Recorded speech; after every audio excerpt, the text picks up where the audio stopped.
Broadcasting live from the basement of the Pentagon. This is WTF Nation Radio.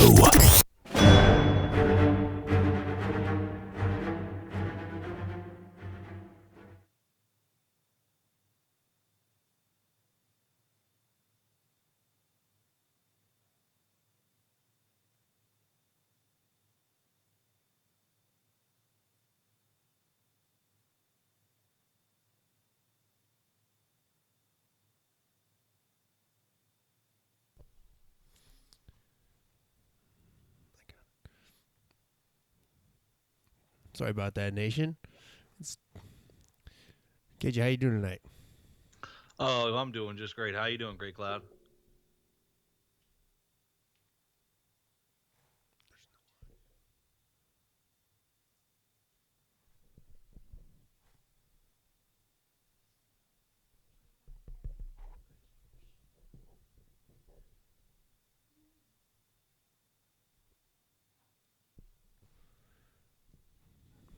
Nation, I'm trying to get this fixed. Nope.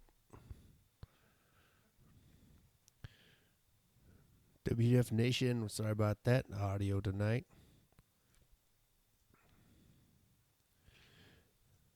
I'm joined by KJ. Hey, Great Cloud. How you doing? Yeah, sorry about that, man. Button pushing for the first time tonight, and I messed it up. Dude, it happens. Yeah. So it's been, Doc's got us, so that's good. So we can hear everybody now.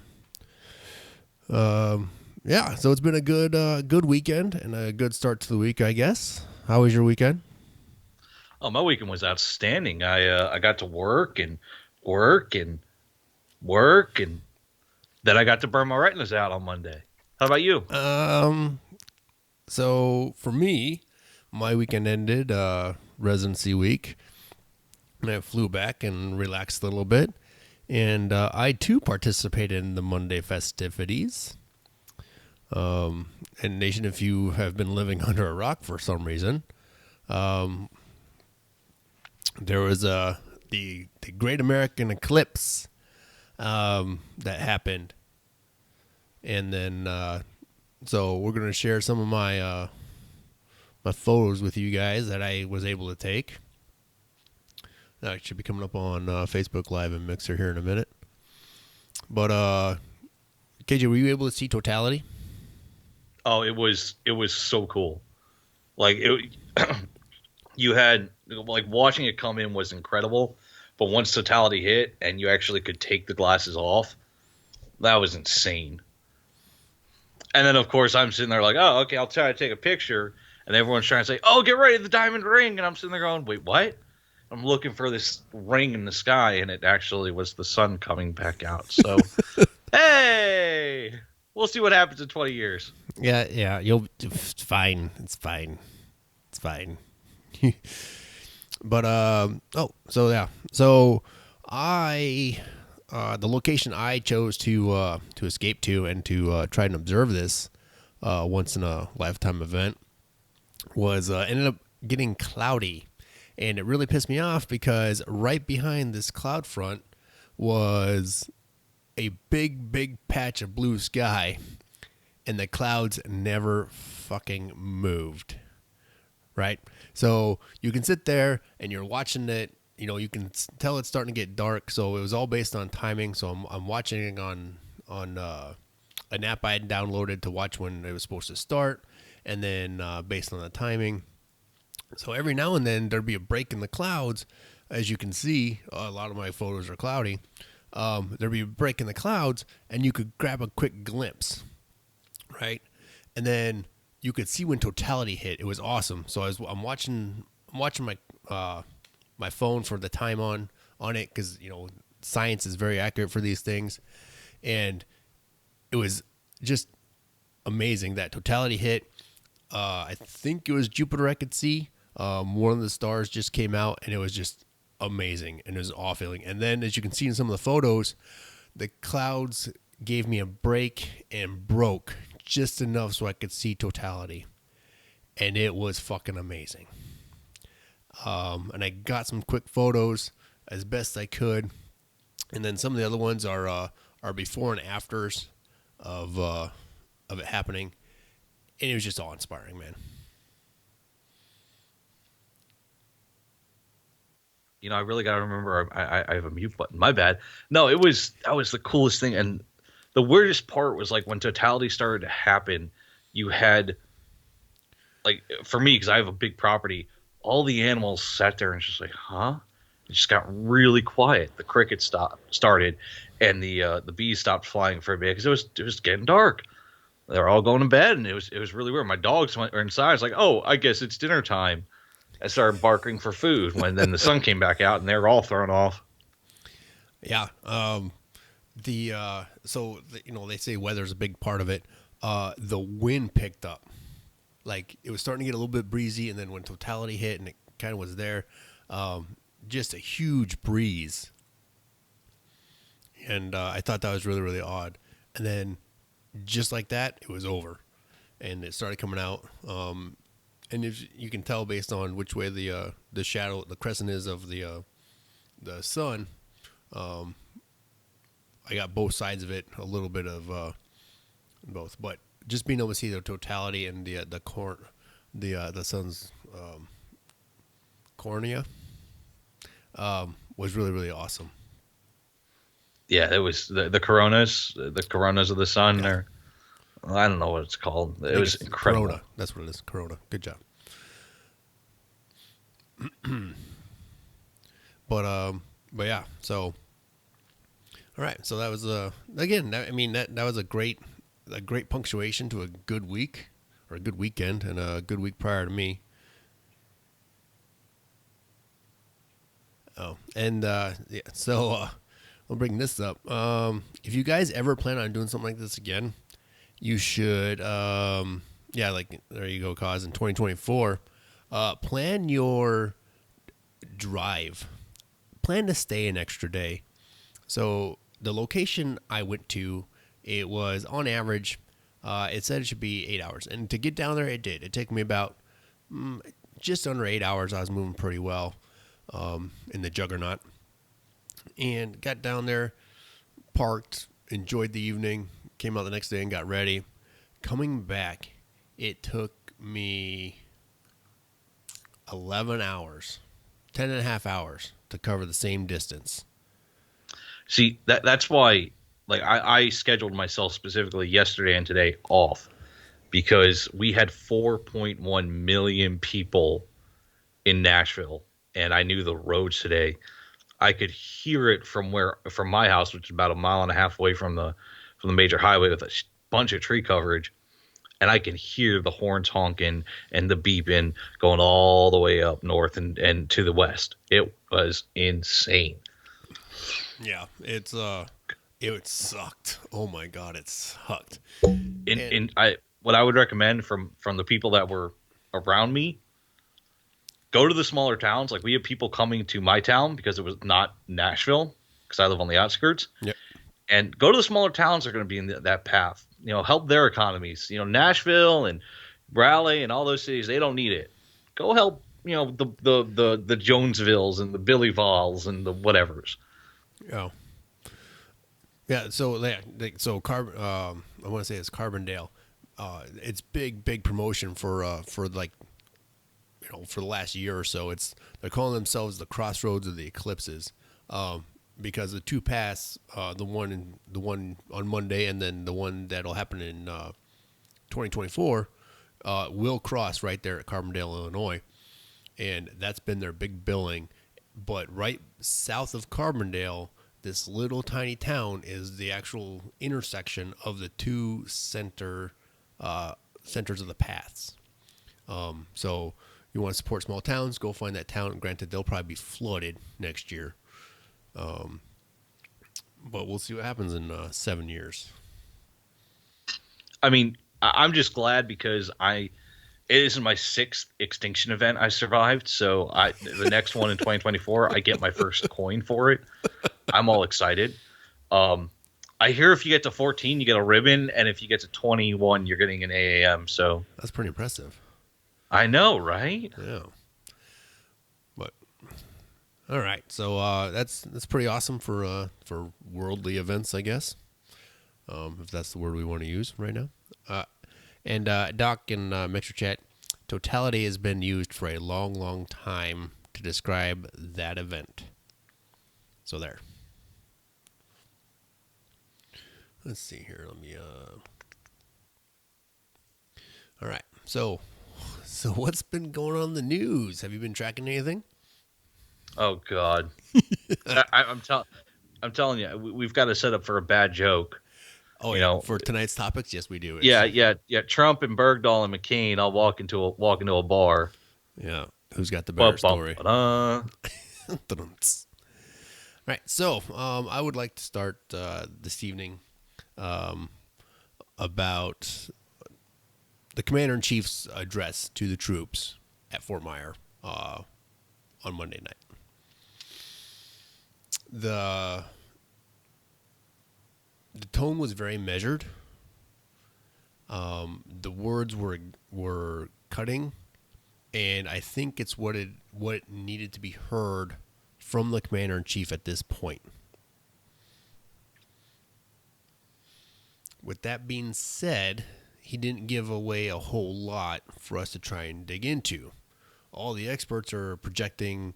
I think the number I heard last night and this morning is 4,000 troops being committed. Well, he didn't give us a number and he didn't give us a when. So they can guess all they want. Only he and the SecDef will know that actual number and the when. I like how he's addressing the scapegoat in the room, which is the Pakistan border and Pakistan. Oh yeah, he called them That out. was He called them out and said, why are you harboring these people? And this doesn't just call out Pakistan. This calls out, by calling out Pakistan, you're now saying, hey, India, why the hell haven't you been dealing with your neighbor? Who we already know, Pakistan, India, they don't get along very well. Calling out all the countries in that region of, hey, we've got a problem here. Why are we not dealing with it? And I'm curious to see what that will do in Afghanistan. If okay, yes, we're committing more people there, great, but what will that inspire extremists to come in from Southeast Asia or to come in from the Middle East back to Afghanistan if they made their way towards the Middle East? I mean, what could happen when you start saying, hey, Pakistan, you're on our watch list? What, you might want to start pulling your weight. Right. So from a sharing standpoint and a cooperation standpoint, Pakistan has never been how I understand it, and from what I've seen and read, they are not like opposed to us, and they're not opposed to helping us when we ask for it. However, those tribal regions, or whatever you want to call them, that border Afghanistan, where all that travel happens back and forth, they don't enforce with authority. Does that make sense? Oh yeah, most definitely. So they do. So if we were to ask them to come with us on a joint mission, they would probably do it with some hesitation. However, it's not something that they're going to actively pursue on a routine basis. So I think that's where the president was going with that tone, is that if you want to continue to be a part of this partnership and this for that and all that other stuff, then you need to start pulling your own weight. I do like that he called him out. I was very, very surprised that he called him out. It was very, it's ballsy to say the least. Knowing what they're capable of and knowing the tension, and then he also called out India a little bit on trying to help keep them in check with us. Well, once again, you can't call out Pakistan without calling out India. Those two, for as much as they don't get along, they have enough history that they go hand in hand. You call out Pakistan for having the relaxed borders. You call out India for being the largest democracy and a key security and economic partner, his words. for not pulling their weight, and you have a very definite statement of, hey, this is what I expect from our supposed friends and allies, which India is an ally and India is a friend, and Pakistan is supposedly trying to help. Well, it's the tone is sent. Let's see what happens. Yeah, I'll give you that. The tone is there. I just saw a good comment in the Facebook live chat. 1 second, I just clicked off it. From DMAX. DMAX, I don't know if it was a declaration of war, but he was very, very upfront and to the point that they need to start pulling their own weight, or we need to cut sling load with that relationship. Allies in the 90s. That one I'd have to research to find out, or if you've got the research where you found that, let me know. But in the 90s, I do remember that India tested a nuke, and then Pakistan tested a nuke. It was a quick tit-for-tat flexing of the muscle between the both of them. And as far as I know, it was just the one that both of them did. But it was a quick tit for tat flexing of the muscle. But the same thing could be said, tit for tat flexing of the muscle, the Cold War, United States and the Soviet Union.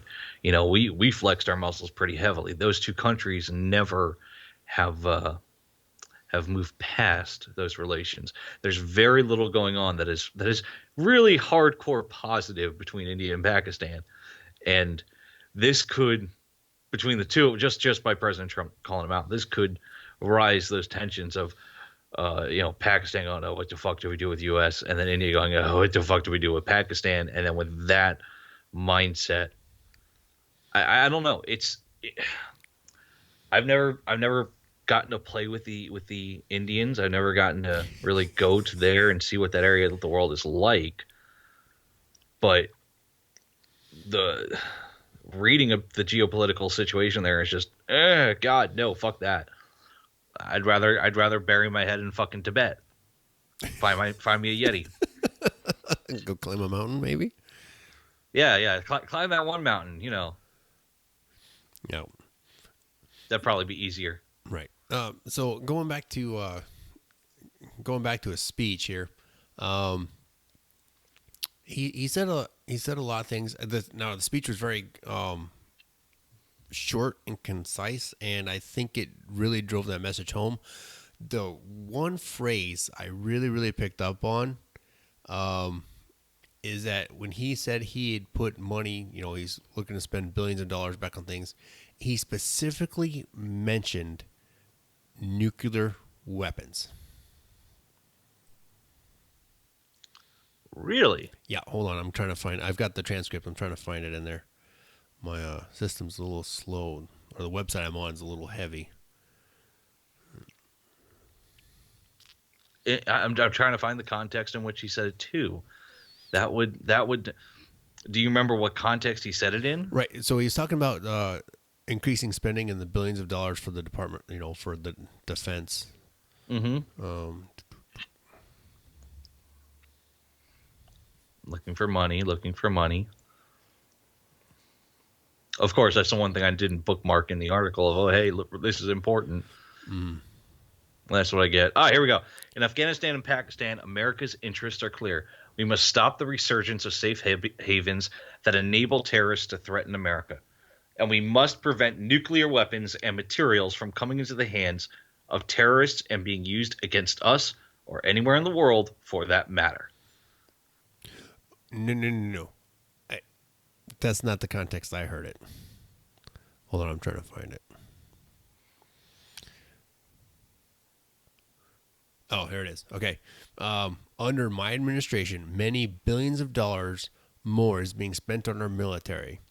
And this includes vast amounts being spent on our nuclear arsenal and missile defense. Why? That's my question. Fucking why? So That's the line that caught my attention. I mean, there's some other great points he makes, and there's some other important items in the speech. Those two sentences really grabbed my attention. It makes the hair on my neck stand up. That's what that does. Yeah, to specifically mention that we were spending money on our nuclear weapons caught me by surprise. Was it a flex of the muscle for Korea?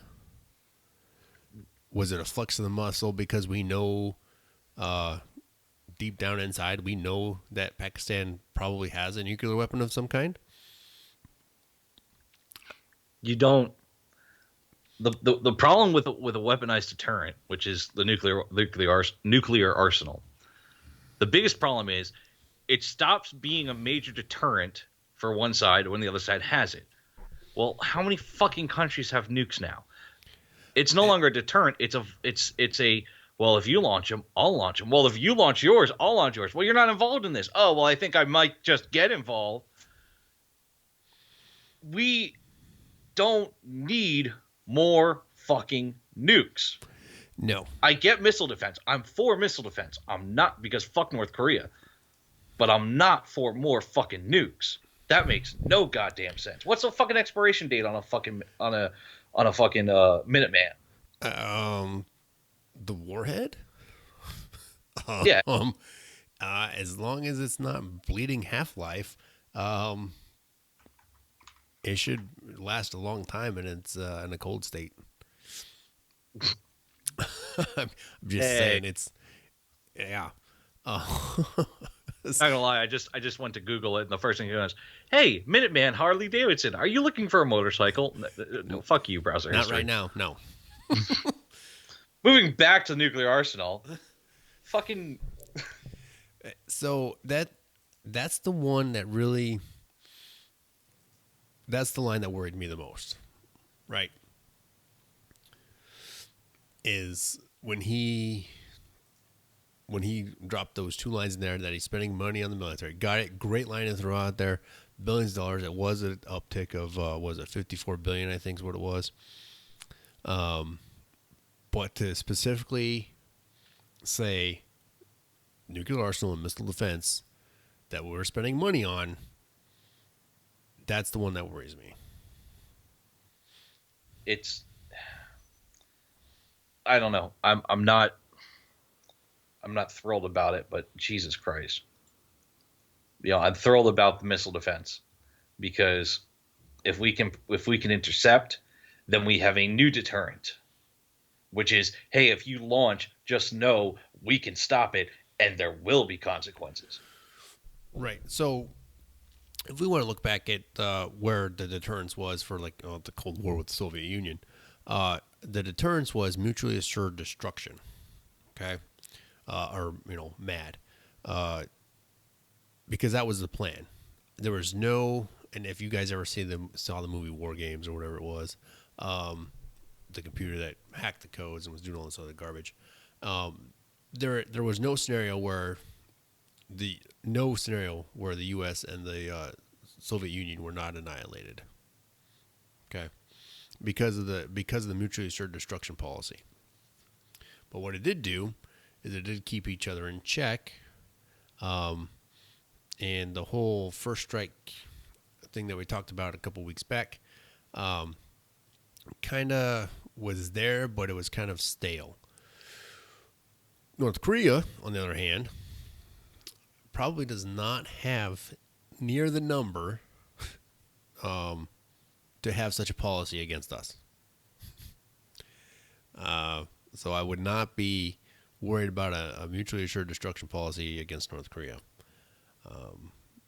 It wouldn't take long for us to wipe them out with said weapons.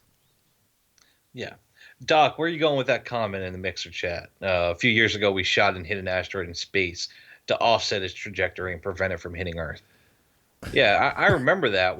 Why the fuck can't people see that and still want to fuck with the United States? Well, fuck, man. I mean, there are still people that believe the movie Armageddon was real and Bruce Willis actually went and destroyed an asteroid. So I don't fucking know. And I wish I was joking about that, but fucking internet's a fucking wild and crazy place, people. Yeah. I mean, that's a good point though. We fucking moved the fucking asteroid. Oh, hey, that asteroid's gonna hit us. No, fuck that. No, we got this. That's enough of it. If I was the fucking leader of fucking China or fucking Russia or the United Kingdom, even an ally, I'd go, well, fuck me. They can do that. I wonder what else they can do. Hey, bro, you need a drink?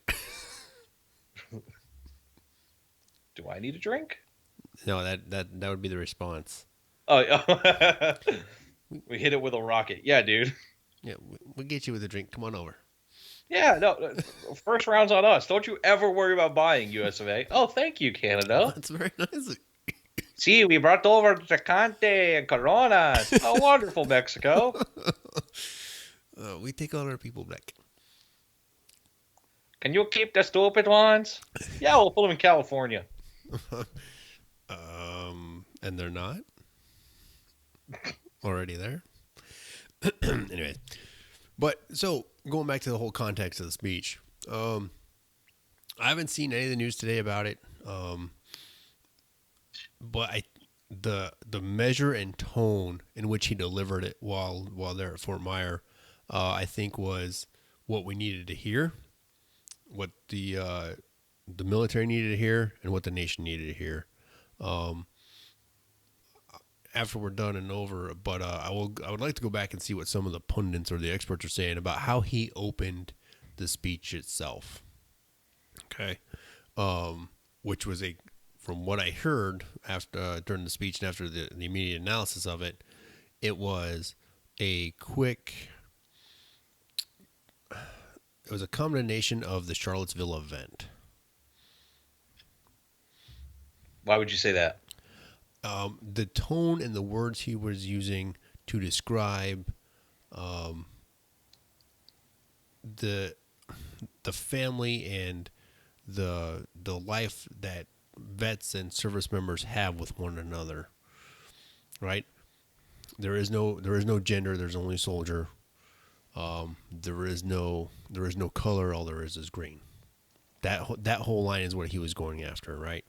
And when one of our own hurts, we all hurt, right? So and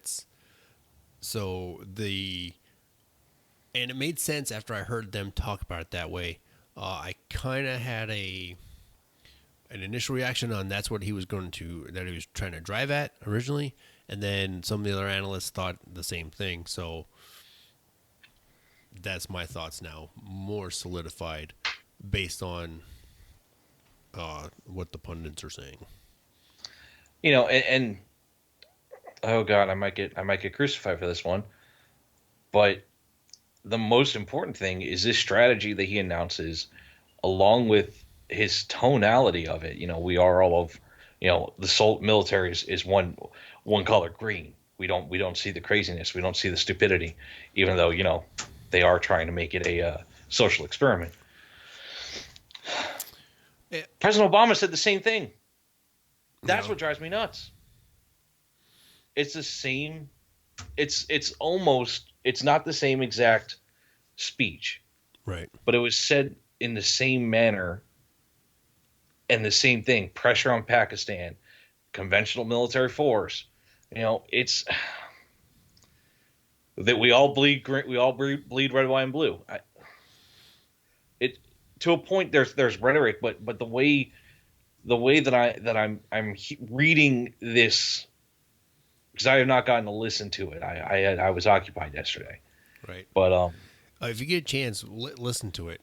You should be able to pull it down and listen to it. Yeah, but reading it, it's more of an emphasis on, our military must unite, and I wonder if that's also a direct comment on his previous his it's not policy, but it's Twitter. No transgenders in the military, and females going into combat roles. All the things that we've talked about in the past couple of months. I wonder if this is a hey, pull together and the military pull together and pull through this. I wonder if he's also alluding to those things as well with how you're describing the tonality of it and everything. Right. Uh, like I said, it was very measured. It was very, very direct. Suck it up your own back. Well, Oh, that would just be easier. Easier to say, suck it up, you're going back. We're not done yet. right. Okay. Well, okay. So let's take this at another angle now. So he announces this, and this is going to be the strategy. He said he wrestled with this strategy because it's not what he wanted and it's not what he promised during the campaign. Everybody knows that. Now, and this goes back to something I've talked about with Ice and those guys on Thursday night on Sergeant's Time. Would you take this army back to war? Oh, that's a good question. The current army that we have, and we'll probably discuss this again on Thursday. Are we ready to go back? Are we ready to commit another?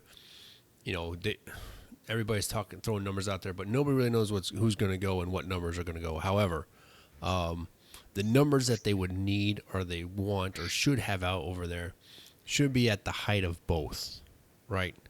I think the height of both of them was 100,000 plus at any given time for both conflicts. So 100,000, a 250,000 troops basically on the ground between the two locations. I think that's what it would actually take to go in there and actually annihilate the ideology or the threat and to make it happen. But that's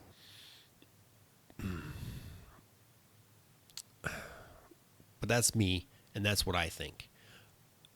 Thoughts? With the army today, I'm not. I'm okay. I'm confident my buddies and my friends that are still in that were fucking combat arms, be it from a Cav Scout to a fucking 11 Charlie to an 0311 to a fucking Navy SEAL. You know, I'm confident they would be rah, grab them by the nose, kick them in the ass, get the job done. I'm more worried about the support elements. And like you have so many things you're seeing from across the Facebooks and across the Instagrams and God help us, I even go on 4chan. There's so many things across so many of those, groups of people across so many different jobs that are mainly in there just to, oh, hey, I do 3 years and I get college.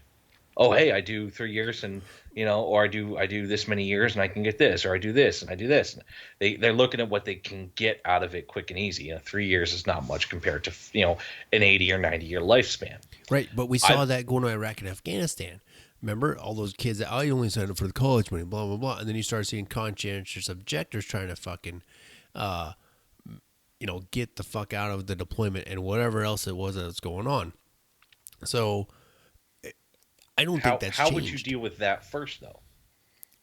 If they try to get out, if they don't want to deploy, they don't want to fucking go to war, which we know those people are out there. How the fuck do you get them out of that slot and get them somebody that'll actually go over there and do their job, be it anywhere from infantry to, just a lowly fucking, S1 clerk. It's or fucking even lower than that. A fucking I don't know, whatever's low is the low. How would you find those motivated people that be willing to do that job? It's not an issue of are they good at the job? It's an issue of motivation because this is dragged on for 16 years. Right, and that's the other issue that we face at the moment is the nation is tired. The U.S. is tired. Soldiers are tired. For any of us and those that have been in for the duration of the Afghanistan conflict, soldiers are tired. If you look at the height, if you want to call it the height of both, the op tempo for some of those guys was unbelievable. I remember I did two 24-month tours in a 35-month time span. And I know that there are a lot of guys out there that had a lot faster op tempo than that. On for 6, home for 3. On for 9, home for 6.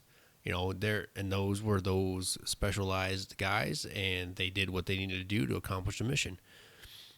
But would we be able to get that now?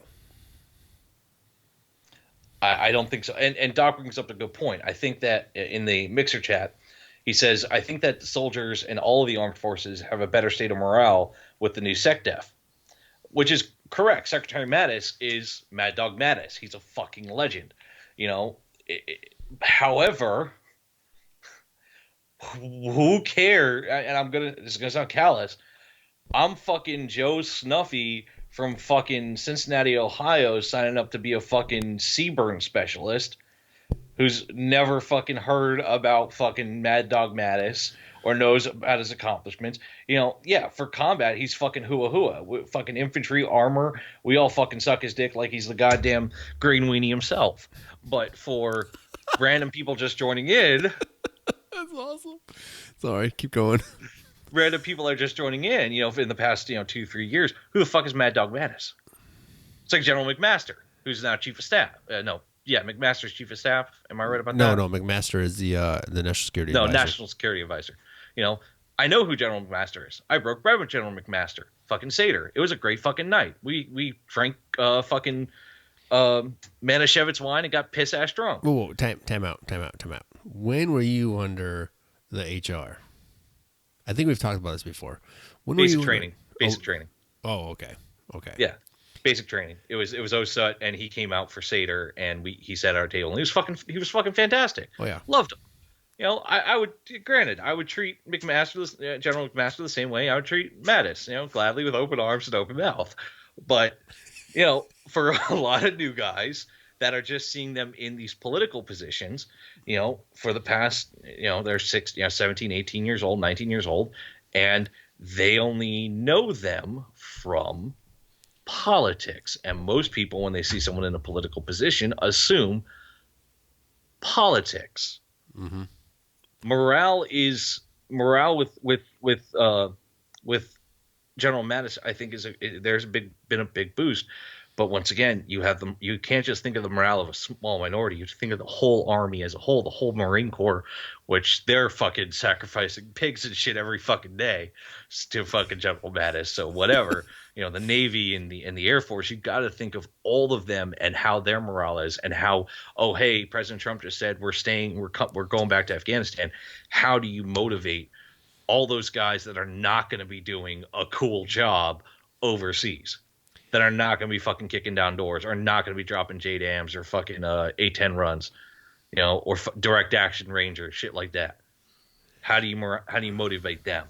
Morale is going to be the biggest thing that kills in fucking Afghanistan, and with this new commitment, is how do we get people that want to be there? Because those are the guys that are going to get the fucking job done. I agree. We are on point. We are heading in the same direction and pulling in the same direction on this. How do you motivate any soldier? I mean, that comes down to the NCO Corps and leadership of the command team. How do you motivate that, like you're saying, that cook, that supply guy, that pack clerk? How do you motivate them to want to do the job and do it well all the time, no matter the conditions? Right? And that's a leadership issue. It truly is. Because if the soldier's not motivated to do their job, then why are we still letting them be strap hangers?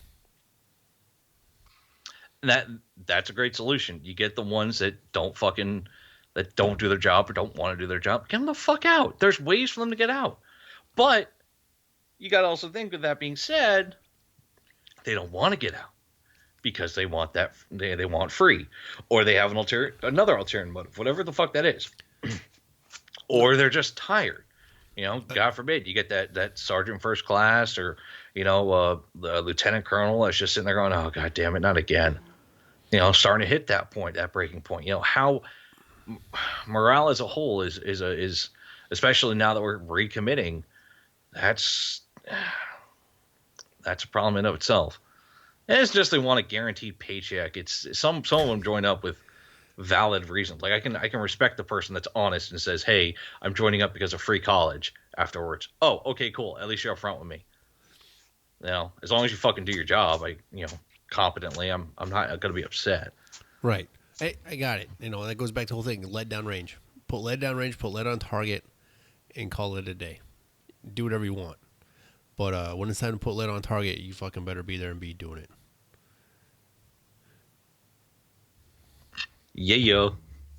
So, I mean, I'm like between North Korea and now this. I'm sitting there looking at my beer gut, and I'm like, okay, it would take me a month and a half, just nonstop crunches, and then I can re-enlist. Okay, cool. Month and a half of just lettuce and tuna, and I can re-enlist. Not a problem. okay, so let's. We know the nation is far and wide on this. Nation, if you got that call to come back to active duty, how many would you do it? How many of you would you re-raise your right hand, knowing what we got going on right now, and re-answer that call that your nation needs you? In a heartbeat, no hesitation. Well, I think everybody who's oh, look, Doc. Oh, we got some mixer comments. Doc would go back today. D-Max would the same. D-Max, we're going to try for calls in the third hour. Just hold your horses.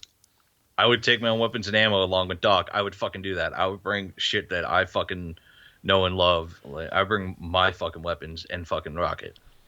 If I could. Yeah. I couldn't, but if I could. Yeah. I think there's a lot of us that would. We wouldn't hesitate to raise our right hands, pick up arms again in the defense of the nation, or answer the nation's call that they need it. So, Hi, Beamer. Yeah, Test. We see you, brother. We got you. Yeah, no, and it's. I mean, right here we have D-Max, Doc, Redbone. Okay, cool. We got a fire team. Yeah, we got We're there's fucking 5 of golden. us. Here we go. There's 5 of us. We're good. Could always just freelance. Yeah, I mean, of course, we could always go mercenary. I mean, that'd be fun as hell too, D-Max. But, there's that thing called, I don't think they're allowed. I mean, there's private military contractors. And but, who's paying us? You just sparked my memory on something. Oh, here it comes. Yeah. So the thing that was getting kicked around as well, trying to increase the troop level and things like that, they were deciding how to do this. And the one that got kicked around was private contractors, private security contractors, or however the hell they phrase it. And all I could think was, oh, hello, Blackwater. Hey, isn't Blackwater going by a different name now? They are. And I don't know what their name is, and I don't want to look it up right now. So if anybody else wants to look it up and throw it out there in the Academy. Academy? Yeah, Really? they're Academy. Academy. Oh my God, Academy! Jesus Christ! What the? Just Academy. It's just known as Academy. It's spelled with an I. Oh my God. God damn it! I applied to work at Academy too. Why would you do that? I didn't know. I didn't realize it. God damn it! Fucking horseshoe and hand grenades moment. But that blows my mind. Again, that's the first thing that came to mind. Yeah, let's just hire people whose salaries they're going to make, at least $75,000-$80,000. That's not going to be cheap at all. That would be pretty. Fucking bean counters sweating bullets. Literally for them. Oh God, that'd be hilarious. Now would they be sweating? Oh, and the bullet and the caliber would be determined by the weight. So like if a person weighs 223 pounds, you get 223. If they weigh like 90 pounds, you get 9 mil. No. 500 pounds, you get 50 cal. I mean, we could really, if we could figure this out, we may have just developed a bioscience miracle. D-Max dropped the link in the mixer chat for Academy. Bad D-Max. It's their Wikipedia. It's the Wikipedia page on it. I wonder if they talk about the that which shall not be mentioned ever again. Holy fuck. But yeah, again, they were talking about private contracting and things like that. That's the first issue that came to mind is Blackwater. It's like, how well did that work out for us the first time? I mean, when your company needs a video game, like a legitimate fucking video game that came across all consoles to make a little extra money and interest people in it. And the worst part was if the game was bad, I could forgive him, but no, the game was actually good. And I'm like, fucking A. People are gonna buy into this Blackwater thing, and that's what's happening. You've got some dude in fucking President Trump's administration in there. This is fucking great. Holy shit, these guys are really good. If the computers are that good, maybe they're that good in that real life. You know, I just might break your heart with some info, buddy. Yeah, let's hope HR intervenes on that point. Why not play Rainbow Six Siege? Because I have Player Unknown Battlegrounds and Squad. Motherfuckers, get on Squad. Play with KJ. All right, that's my only shameless plug I'm doing tonight. I'm done. Okay, that's the only one. I mean, there's gonna be a few other shameless things that are said, but it's generally the difference of opinion. Yeah. I've started stacking sandbags. Potato, padildo. That's how it goes. And if anybody watches Archer, they got that reference. How many of you all think that the ROE will change in a big way with Mattis and different leadership? I personally think it'll change as much as a Zero because we have fucking reporters. Because you have people with cell phones that can take a video, and when you can show the dark side of things, like the double tap incident, yeah. But that's when people. But see, not everybody got the full story of the double tap incident, and that's something we can bring up on the backside of the break, because there's more to that story than what everybody got. Everybody's heard like Chris Kyle wrote about it once, and another person wrote about it, and there's general things that are right and accepted, but once you actually try to be a war fighter with ROEs, it's from what I understand, the media gets involved. Yeah, and there's no going back. There's just not. Status of forces agreement. No nation building. Does that mean we will have a status of forces agreement? I don't know, Doc. I think there's one. There's one in place with Iraq, I do believe. I would have to actually look it up. But the nation building thing is interesting. So basically, we're just going to go in there and kick ass and let them figure it out on their own, and that'd be it.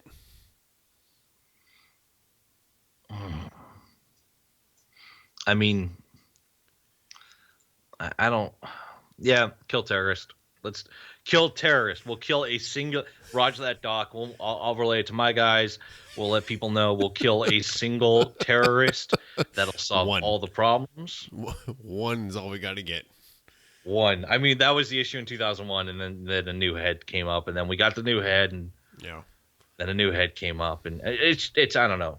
I think we're forgetting the whole burn the neck so that the head doesn't grow back thing of the Hydra sort of situation. It's bad. Somebody said it earlier in the one of the chats that you can't kill an ideology. You could. Yeah. You just have to wipe out everybody who believes it. That's about the only way to make that happen. Yeah. But man, this first hour's gone pretty fast so far. Yeah, it's flown by. Yeah, minus the hiccup at the beginning. It will blame that on reasons and things. Yeah, we've got it okay. We've got it under control now, right? We haven't burned the studio down yet. I mean, not not yet. We'll see. We'll see what the feedback is from the boss in a little while. I'm stacking sandbags. Oh, good. I'll come join you because because he can throw them shits pretty well. I mean, there's no that grenade hits pretty hard. I mean, he was from a time when the 300 were fighting for Thermopylae. So You better pray. He's not just because listening. I wasn't on last night doesn't mean I'm not going to zing you once, boss man. Please don't kill me. I love you. No homo. You better hope he's not listening. You're gonna get that memo to report to his office.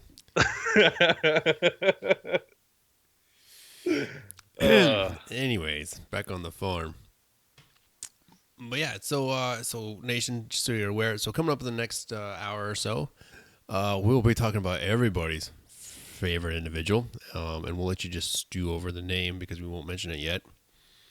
And then we will also be discussing the recent incident with the Navy. I've got a story pulled up for them. We'll be discussing the collision of the John McCain with an oil tanker, which is quite large and in charge out there on the on the open seas. And then we'll wing it for a little while and we'll see what happens because Grey Cloud's in charge tonight. So with that being said, I think we're gonna go to break and shots, and we'll see you on the other side of the break.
WTF Nation Radio. WTF Nation Radio.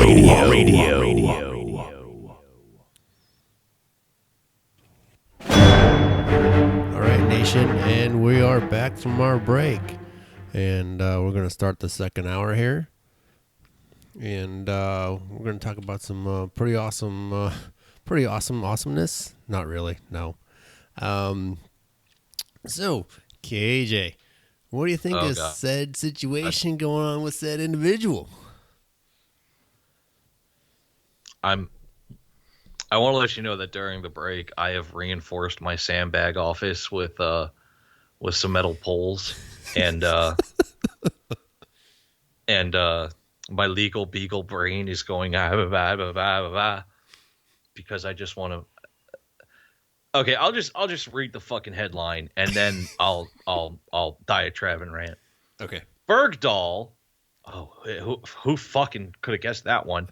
Chooses to have trial heard by judge and not jury. You stupid motherfucker. That's all I'm going to say. The guy couldn't be any fucking dumber. What? Now, I'm not. You're the guy going through the law things, but I think that's a smarter move from his law team. Okay, and here's why I say that. His law team has no choice in the decision. He has to explicitly state that. Right, but I think you don't think he was advised by his team to ask for this? No, but they advise. Here's the thing, with a judge, a lawyer, any lawyer that has seen or been to a judge multiple times, the judge starts building a. You start learning how that judge is. You start learning his quirks and his things and how he rules on previous similar cases, which is a good thing. 9 times out of 10, having a judge versus a jury, there's plus sides and negatives. There's pros and cons. But in Bergdahl's case, on charges that he endangered comrades by walking off his post in Afghanistan, going with a judge, pretty and not a military jury, but just a judge who's a military guy. Yeah. Makes it to where he can't appeal, and not in a legal sense of appealing, like here's the charge, okay, cool, you've been sentenced, and then you have appeal, but appealing to a person's sense of fear, their sense of terror, their sense of abandonment. He can't appeal to that and use that, and I don't like the motherfucker.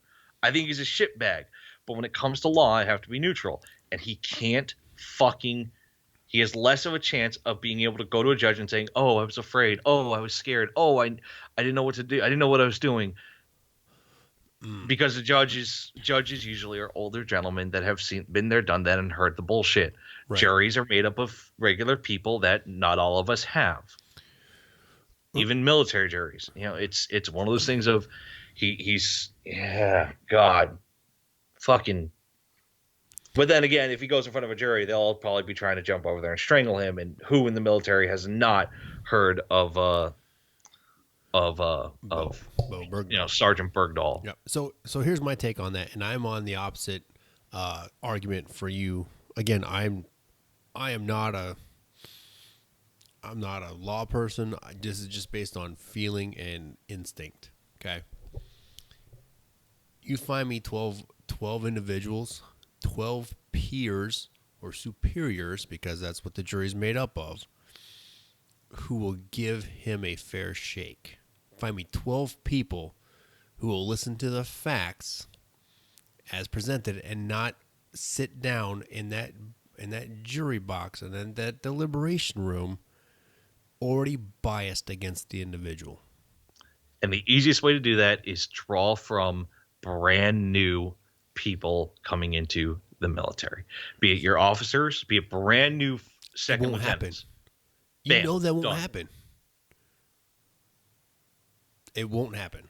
One, the Army will just draw for them from the pool of individuals that are available where he's being court-martialed, i.e., Fort Bragg. Yay. Find me 12 people, 12 service members on Fort Bragg who are not already biased. Which, that's, like I said, pros and cons. I have to remain neutral law. But when you go against a judge, the pro is the lawyers usually know how they're going to, they can anticipate what the judge will do. They can't tell you a for sure outcome, but they can anticipate what the judges will do based on the past. When you go with a jury, you can appeal to emotion, which, it's a 50-50 with either of them. But even the judge, honestly, even doing military, in my opinion, would be insane, because a military judge, an officer, is going to have a preconceived connotation, because of the charges that he endangered comrades by walking off his post in Afghanistan. Desertion and misbehavior. That's something every service member fears. Desertion. What'll happen if I desert? All of us are going to be biased against that. Right. You shit. I mean, even states here, earlier this year, the judge, Army Colonel Jeffrey R. Nance, rejected a defense request to dismiss the case over Trump's criticism of Bergdahl. If this is a civilian court, that alone, bye. Because you have a highly prolific person openly talking, and someone of major influence openly talking about the person charged. Right. And now he's the commander in chief. Yeah. He is the highest ranking official. He's the highest person in the chain of command. Okay. So this goes back to an interesting argument where some of the experts, I air quote that, were talking about, does what candidate Trump say on the campaign trail carry over to what he says as the president, right? And this goes back to the whole the travel ban, when he was trying to do that originally. So the judges, the lovely Ninth Circuit out there in California, Stan, when they stayed the travel ban, that because of the rhetoric and wording he used on the campaign trail, that affected their decision as president, for him being President Trump trying to do travel ban. Now, could his defense team use that same logic for that argument? See, this is where. Okay, first in defense of the Ninth District, their fucking hands are tied, because they have more population than any other district, any other circuit. So it fucking sucks to be them, and I always feel bad for that circuit, those courts in the appellate and Supreme, that they're just fucked because they have so much they're accountable for. But in comparing the travel ban to Sergeant Bergdahl is trying to compare a cantaloupe to a watermelon. Very similar family, but because with the travel ban, you had an outright defiance by the states who filed the appeal to the states and the cities, the sanctuary cities that filed the appeal to the appellate courts. They said, "What the fuck, no." And the Ninth District said, "Okay, cool, yeah, we understand this. We'll rule in favor of the appellee." But in this case, he doesn't have the same ability to do that because he hasn't gone and been charged formally. He hasn't gone and been prosecuted formally. He hasn't been told, "Hey, you did it." The charges are there, and the hearing still takes place, and he still get convicted. And when he gets convicted, then he'd be able to appeal. Hey, President Trump said this, and I think my case should get nixed. Because no matter what, you're right. He is the commander in chief. He is the president. But you have an army colonel whose boss is President Trump. When it goes all the way up the line, he rejected the defense to request that dismissal over Trump's criticism of Bergdahl. Right. I'm not familiar with how military appeals go. So, I mean, I'd have to research a bit more. But if he got the ability to appeal that, at what point would that appeal go? Where would that appeal go to that isn't directly affected by what the president and commander in chief said? That isn't a fair judicial system, which is what the U.S. Excluding certain branches of law, that's what the U.S. is known for. The courts of law, not the courts of equity. But that's a whole nother bitch and moan. If you look at Fox News, actually had a wonderful one come on, Rachel Van Landingham. She was a former Air Force lawyer who's not involved with the case whatsoever. And one of the reasons she feels, she said that defense attorneys likely felt limited in how they could probe juror opinions because of they can't ask the question, did you vote for President Trump? Which would they be, when you're doing jury selection, you ask certain questions, you check yes or no. If a person says yes or no, and then you say, okay, hey, we feel juror number 1, 7, 8, and 13 need to get removed. And then the prosecutor says, yeah, we think that juror 2, 5, 6, and 14 need to get removed. And then eventually you get 12 people. You can't ask those questions in you can't ask those questions to the jury because they fucking report to that man. President Trump's involvement in Sergeant Bergdahl's case, just by statement, has made it to where he will never get a fair trial, ever, because of how prolific and public the president commander in chief is, and it irks me. It really fucking irks me.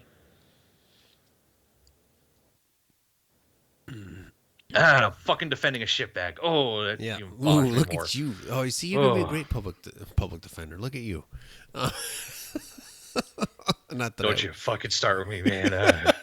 Skin is crawling. I'm like, I can't believe I'm saying this. Not to wish an evil on you, Ricky Bobby, but still. So you don't think that. Well, let's face it. We don't think you can get a fair shake by a jury trial, right? Or judge.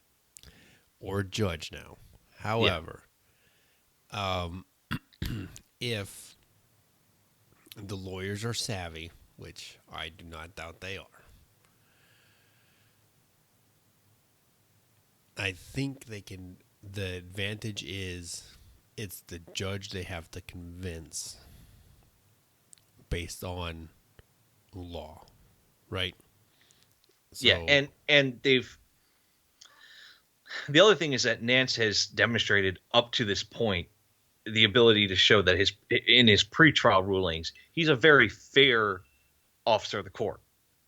He's a very fair judge. yes. But even then, there's always I'm trying to remember what the name of the movie is, but you say something in court or you read something in any document that gets handed to the courts, which has to be provided to both sides, and period and quote, it can't be unsaid. Even it can't be unheard. Even a judge who has spent years behind a bench, if you say something like, for example, I abandoned my post because there was a scorpion in the fucking foxhole. There's a scorpion in my tea hole, and I need to get out of my tea hole and kill a scorpion. And then I got back in the tea hole, but now I'm being charged with abandonment. Okay, he's gonna hear I abandoned. You're always gonna hear that in that entire statement. That is what's gonna repeat. In this case, no matter what the fact is, at some point he left. The only, and that's going to lead to, as much as he's going to try to be impartial and fair, he's a service member, prolific public person, openly criticizing and commenting. I'm very surprised, and I'm not surprised, because they can't. But there's no way to sit there and have the army sit there and say, "Hey, motherfucker, you screwed up," to the president, who's their commander in chief. Right. Bergdahl is. I wouldn't be surprised if they let him if they held him at his desk duty in Texas until President Trump moved on, and this was less prolific. There was so much more less profile to this, because the more profiles drawn to this, the more that's reported about this, he's never going to get a fresh trial. Or they put him in bumfuck fucking Idaho or fucking Montana or Wyoming, low population, no idea what the hell Bergdahl even is, think he's some fancy Silicon Valley tech guru, and there you go. And I'm not saying Wyoming and Montana. No, I'm just saying you got to find people that don't know him. You got to find a judge that doesn't know him in order for the facts to be looked at objectively. Because if you don't, he's not going to get a fair trial. And I don't know how the military appellate court works. I don't know if he can even appeal on that case. If he can appeal on, my trial wasn't fair because of the public presence. No. It's. That's a good question. Hey, Jag, if you're listening to the show tonight, give us a shout out. Call in, and we'd like to get your the Jag's opinion on this. But that's a very interesting opinion, or a thought rather. Can he appeal, and what's his process for appeal? I'm sorry, Josh. I know Wyoming knows who he is. I had to think of someone that didn't have a huge booming population. Please forgive me. Don't. Fuck! I'm just building the bunker up. keep building more quickly. Except I keep building down. I'm digging at China. Why would you want to do that? So it's, I don't know where he could go where he would get a fair trial anywhere. I truly, other than a civilian population court in California, perhaps. Not even California. I would say, I actually just pulled up the United States Court of Appeals for the Armed Forces. Thank you, .govs. And even then, okay, cool. He goes to this trial. Now I feel, bad microphone. Now I feel a little bit more at ease, because the appellate court for the armed forces is composed of 5 civilian judges appointed for 15-year terms. Okay. So hold on. So 15-year terms, right? Yeah. So they would have been appointed in the Bush era? Yeah. There you go. Yeah, they would have been appointed in the Bush era. And you got to think, it's not, they're all appointed at the same time. They're going to be concurrent. There's probably 1 or 2 that were appointed by President Obama as well. That's a good point. But even then, that makes me feel, as the legal beagle side of me, that makes me feel better if he gets charged and he does appeal, because you should appeal if you do get convicted of something. Unless you're hypothetically, because I'm hypothetically. Have to preface with hypothetically and suffix with hypothetically. Right, you appeal unless you're Aaron Hernandez and you know the law, and then you win. Aaron Hernandez. Hey, why do we got to bring up the Patriots in this, man? Why you got to directly attack my football team? Well, because reasons. Okay, Roger. No, it makes me feel better that he has this behind afterwards if he gets charged, to say, okay, hey, why don't you guys take a look at it? Because 5 civilian judges, especially with how appellate courts work, is a lot nicer, because they all have to give an opinion, and they all have to reach a general consensus of the appellate or the appellee. And it's majority vote. It's not, oh, hey, 5 or none. It's 3 out of 2. 3 out of 5. There we go.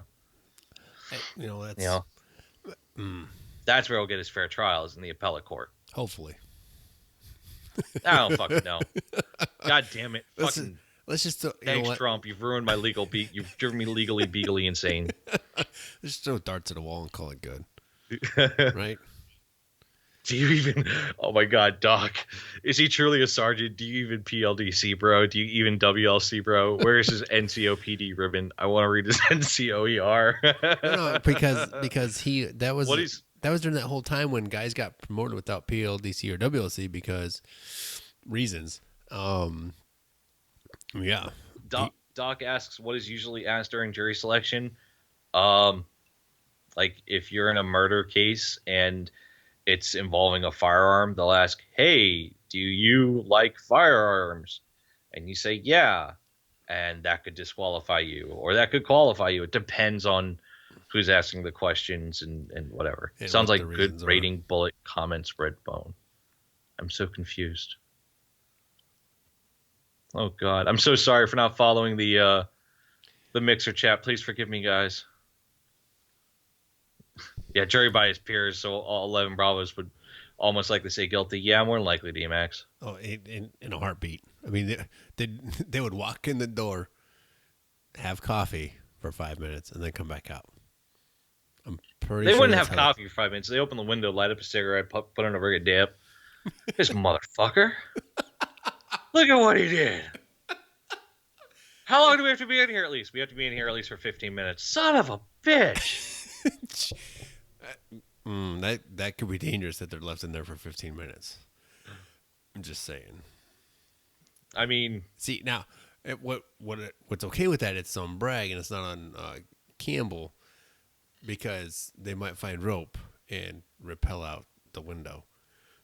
you leave my air assault alone. What? What are you talking about? Were you one of those that rappelled off the roof of your barracks building? Fuck no, I didn't even live in the barracks when I was in. I wasn't married. Did your Joes rappel off the barracks building? I mean, we had those old school fucking like they were condemned before my battalion moved into them because my brigade shut down. So of course, like the old barracks, there's no way to actually fucking do that from the old and new ones that my brigade had, and then we go to these old ones. I was like, yeah, we ain't fucking doing that shit. But there is a skunk story, but that's for another time.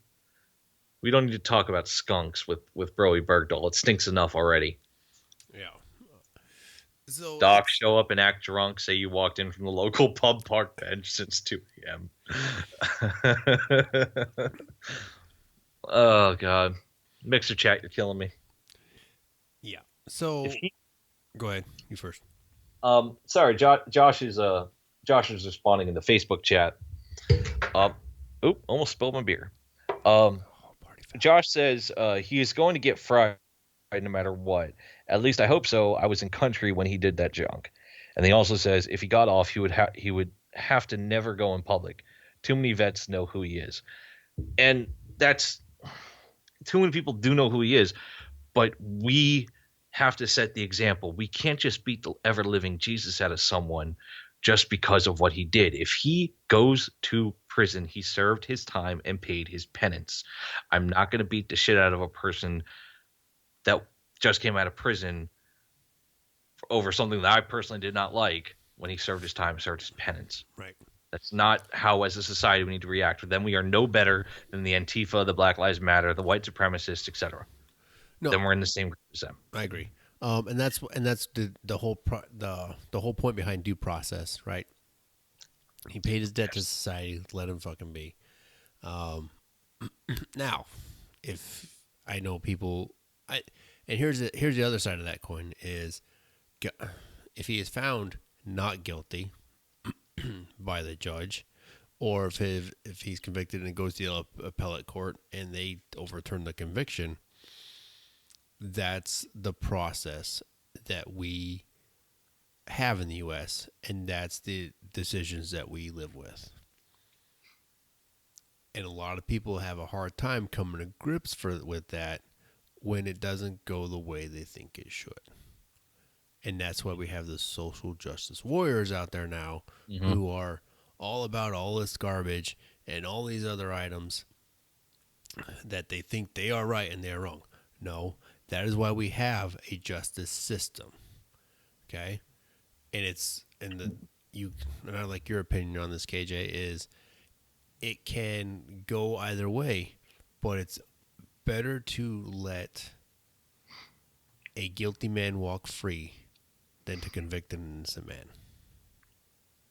Exactly. We already have enough of that going on in the country.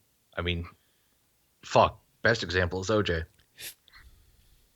I hate to fucking say it. Best example is OJ. We all know he did it. He wrote a book, If I Did It. But shit, he fucking got off because he was able to convince people he didn't do it. Bowie Bergdahl does not have that opportunity because of how prolific his case is. And I sympathize with him on that matter. I think he's a shitbag. I think he's a horrible person. But I sympathize that he will not get a fair trial. I agree. I don't think he will either. But wouldn't him and Manning make some great cellmates? Oh my fucking God. Do I need to start reposting pictures from Vanity Fair? I'll start. You know what? That you ever heard the term of shipping? I could just imagine what the kids wouldn't look like. Oh my God. I mean, you know what? I'm actually pulling up the picture, and they have a similar facial structure, so you know that if she was able to do that sort of thing, the kids would actually come out look. Oh, they have similar facial, and he'd be happy, she'd be happy. I wish him the best. I'll get them a mezuzah for their cell door. Send him a copy of that Vanity Fair. Oh God, yeah. I do not condone anyone sending him a copy of that Vanity Fair to fucking Fort Leavenworth when he's there. I don't condone it, but it would be funny as shit. No, because I'm gonna fucking do it. If he does go to Leavenworth, I'm gonna do it and say, "Here you go." Oh my God, that'd be awesome! Holy shit, that'd be hilarious. Oh God, fucking 10 points for you.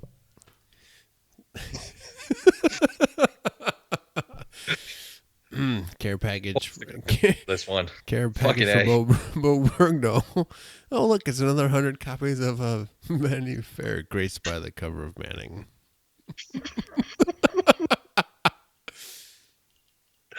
Oh, Josh, that was well timed, Josh.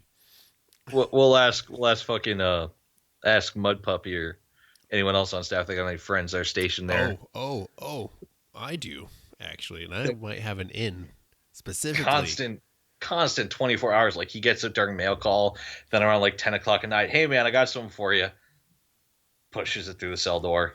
Oh my God. Here's your girlfriend. 5 a.m. first call. Here you go. Prisoner X13269. Yes, sir. I have a package for you. Big old box of them. Just fucking constant. He'd file a harassment lawsuit in response. Oh my God. Oh, we could arrange special visitation hours for them both. Oh God. Oh my God. There you go. So I heard you did bad things to the army. I heard you did bad things to the army. I know. We could be naughty. Do you like my lipstick? Have you seen my picture of Vanity Fair? Well, I fucking have, thank you. So this is spiraled quickly out of control. Let's see if we can right that ship. Oh, who would take whose last name? That's my question. Well, technically, Manning would have to take Bergdahl's. I don't know. I like Bowie Manning as well. I like that. Bowie Manning. Right. Talking about ships. Onto a serious and somber topic. The collision, I know this probably was covered yesterday with ice and cuffs, but the collision between the USS John McCain and an oil tanker near Singapore, and the John McCain limped into the port there at Singapore. Some remains, this is the article from CNN, some remains of 10 missing U.S. sailors have been found after the collision between the U.S. destroyer John S. McCain and an oil tanker, Navy Admiral Scott Swift said on Tuesday. Navy Marine Corps divers found the remains in the sealed compartments aboard the McCain, said Swift, commander of the Pacific Fleet. The Royal Malaysian Navy has located one body at sea, and officials are working to determine whether it's one of the missing sailors, he said. Divers have located others. U.S. military divers continue to search the flooded areas of the McCain. Ships and planes are scouring the seas east of Singapore. Divers will also assess the extent of the damage to the warship, which is docked at Singapore Naval Facility, according to the Navy. Until we have exhausted any potential recovering survivors or bodies, their search and rescue efforts will continue, Swift said. The White House expressed its greatest sadness about the incident as the Navy begins the process of recovering our fallen sailors. Our thoughts and prayers go out to their families and friends, the statement said. The guided missile destroyer and the merchant vessel collided Monday east of Malacca, the Malacca Strait, the fourth time a U.S. warship has been involved in an accident in Asian waters this year. The collision prompted the Navy to order a rare one-day operational pause. This trend demands more forceful action, Admiral John Richardson, Chief of Naval Operations, said. Swift said the Pacific Fleet will complete the operational pause by next Monday. Swift also said there will be a deliberate reset of our ships focused on a number of areas such as navigation, ship's mechanical systems, and bridge resource management. A reset refers to the restoration of unit or equipment capability and readiness. I'm going to take a pause right there before I continue with this article. Why are you at that point that you need to do a reset which restores the unit or equipment capability and readiness? How are you at that point? Because people are retarded, and I mean, there's no other way, no fucking nicety about it. People are fucking retarded, and you had to have a fuck up in some part of command that would lead to this. Right. I mean, I'm not from the Navy. I don't fucking bridges. I don't fucking know about them. But for fuck's sake, isn't there? If I remember correctly from my NJROTC days, there's a CO, an XO, and a first officer, and an officer of the watch. Officer of the watch is an important one, I think. Yeah. And a chief petty officer and an LPO and a fucking goddamn.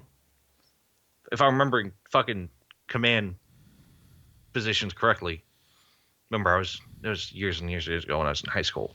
Right. I was thinking about Navy. But here's the thing about that: the fourth incident in Asian waters. Well, then, if we want to go, do we want to go complete conspiracy theorist, or do we want to go with the facts? No, I can go both. Let's stick with facts for now. Okay, let's stick with facts.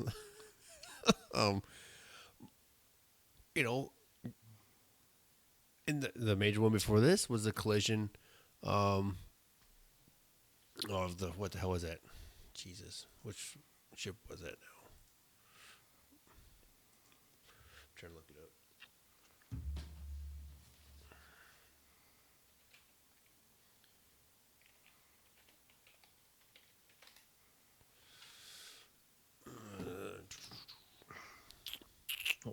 So that's you looking for all the U.S. naval crashes? No, I'm looking for the one previous to this. Did you find it? No. I had a different article pulled up on the Navy crash from Navy.mil. And let's see if I can find it here. Oh, my system. It seems. Oh, the Fitzgerald. That's what it is. Yep, June 17. The Fitzgerald. Okay. It seems just fantastic, and not in the sense of good, but in the sense of fantastical, that you have two ships in less than 2 months have crashes, and I think they're both broadside. Yeah. Oh, yeah, are they both broadside? I think so. Yes, they're both broadsides. You can't fucking miss a ship in the middle of the fucking ocean. You can if it's at night, apparently. Oh, what the fuck are those blinking lights? I don't fucking know. Are they Iranians? We're in fucking South Asia. So, and then you back up to, so June 17 was the Fitzgerald. May Jesus. 9th, a 60 to 70 foot South Korean fishing boat collided with the Lake Chapman, a guided missile cruiser, on its port side while conducting routine operations. And we'll back up one more. 2016, the Louisiana, a nuclear ballistic submarine, and the Eagleview, a military sea lift command support vessel, collided while conducting routine operations in the Strait of Juan de Fuca off the coast of Washington State.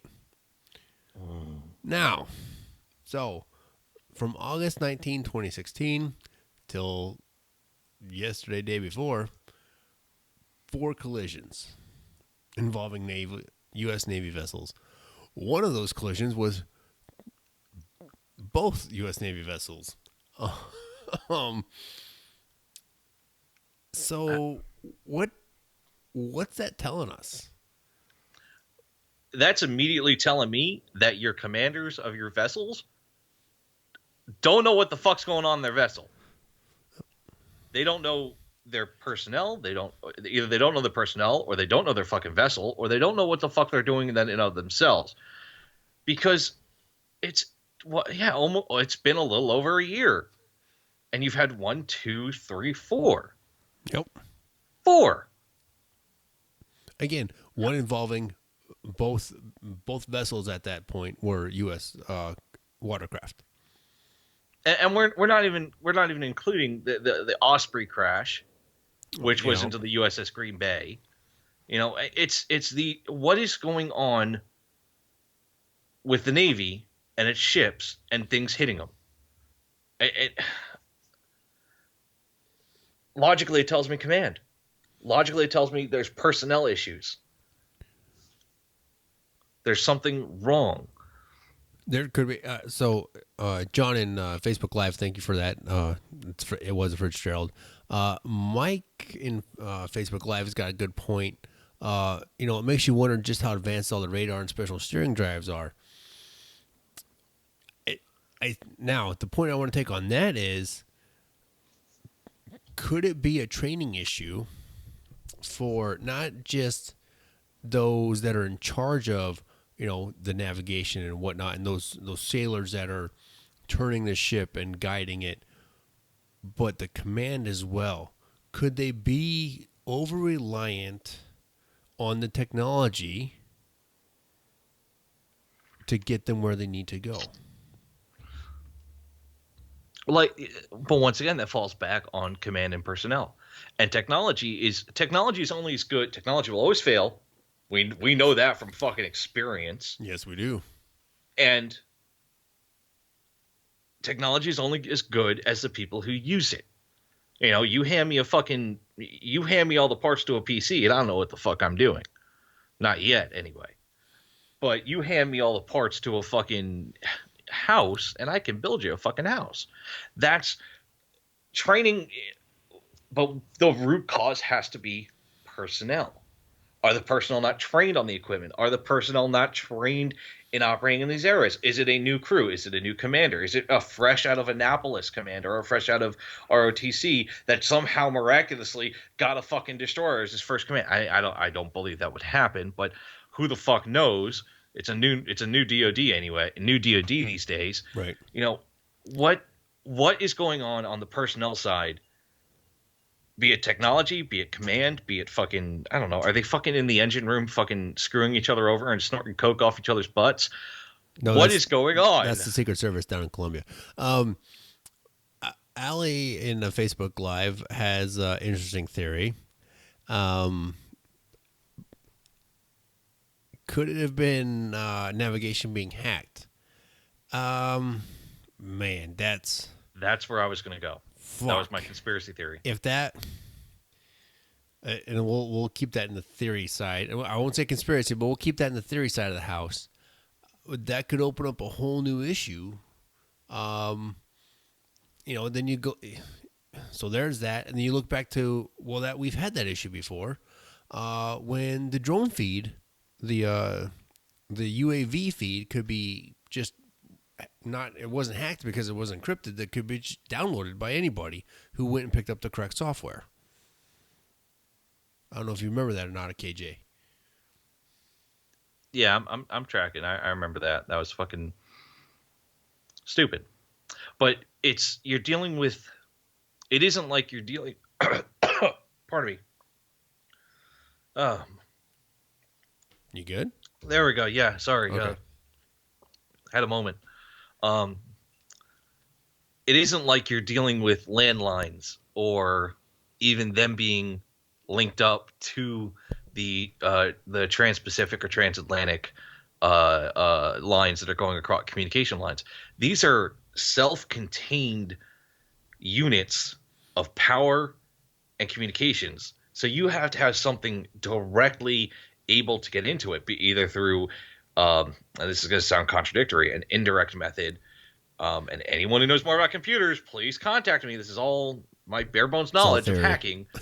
But fucking either you have to have a direct way to port in wirelessly or a direct line, like through a USB drive, like what they used to do with the the old USB hacking drives that they would sell online for like $5 a pop. Yeah, I know what you're talking about. You know, you have to have someone being able to get in that way. You know, you can't just have a random person just, you know, show up on the fucking tanker and be like, hey, with a fucking iPhone, be like, I fucking got you. This ain't Watch Dogs. John on Facebook Live says, not a cyber attack. Nav systems don't work that way. And then Susan also says, thanks, John. Definitely. This is, it is an interesting theory that it could happen. I mean, you know, everybody wants to dismiss it as it not being possible or plausible, whatever term you want to use. But you know that the think tanks are kicking that around on somewhere in DC that could this have happened? Is it a possibility? And then if it is a possibility, then what is the probability of that happening? You just don't know. Joseph and Mixer was watch was relaxed. That's another good theory. We could be. There are so many factors right now that we just don't know. However, 4 incidents within a year of our ships having a collision of some kind in losing, and it's not so much the ships, right? It's when lives are lost to stupid shit, i.e., the avoidable items. I hope it was some crazy. Whoa! Breaking news. Breaking news. Breaking news regarding the 7th Fleet. Published today, the head of Navy 7th Fleet to be relieved of duty after second deadly mishap in the Pacific. Oh, snap. Where'd you get that? Fox News is reporting it. The U.S. Navy relieved the commander of its 7th Fleet from duty after the fleet suffered its second deadly mishap in less than 3 months, a U.S. defense official confirmed to Fox News. An official statement from the Navy regarding the relief of Vice Admiral Joseph Aucoin was expected at 10 p.m. Eastern Time. The decision was first reported by the Wall Street Journal. Well, so they've just completely replaced the guy in charge of the Pacific. So, okay, cool. That's going to solve who knows what, because as you were saying, we don't have a definite answer yet, or else the news would be jumping all over it. Right. So they just replaced a guy. We played the disclaimer. It's my opinion that is realizing, okay, something's wrong here.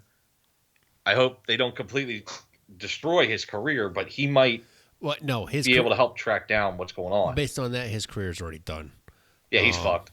But even then, he should be able to. He should have been allowed to figure out what the fuck is going on, right? Or at least find a way to solve the problem. That's not how, dude. You know that's not how DoD works. Yeah, good point. It's me being a fucking optimist. All right, man. I'm trying to fucking. Bowie Bergdahl bummed me out.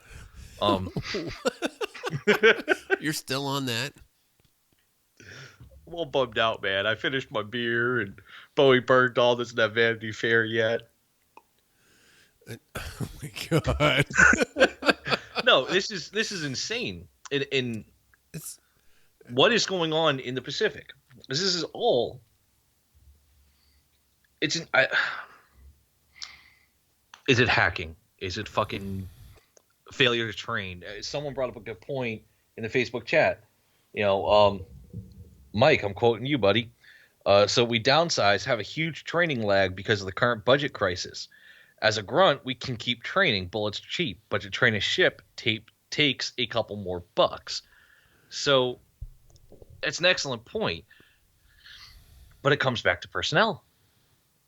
What is going on personnel-wise or cyber-wise? Or are our maps not dated correctly? Or are we not operating on same frequencies and comms?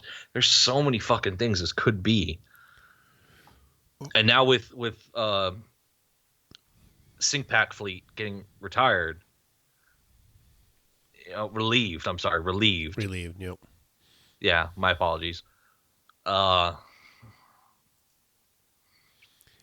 this is just going to be. I can just imagine the CNO is just bouncing all over the place, going, "What the hell's going on?"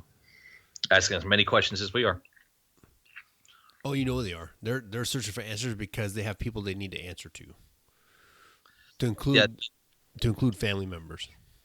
The last paragraph of the breaking news from Fox News about SyncPack fleet. A broader U.S. Navy review will look at the 7 fleet's performance, including personnel, navigation capabilities, maintenance, equipment, surface warfare training, munitions, certifications, and how sailors move through their careers. The Chief of Naval Operations, Admiral Richardson, said the review will be conducted with the help of the Navy's Office of the Inspector General, the Safety Center, and private companies that make equipment used by sailors. Okay, that's a good place to start to halt the problem, but we still need to figure out why it happened. Because what if it's not personnel? What if it's not us? Get your tinfoil hats ready. Oh, Jesus.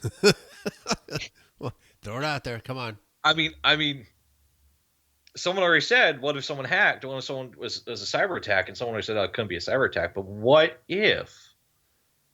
Here comes the James Bond movie. What if someone could get into our systems on a ship? And if you ever look at, and oh fuck, I have it saved.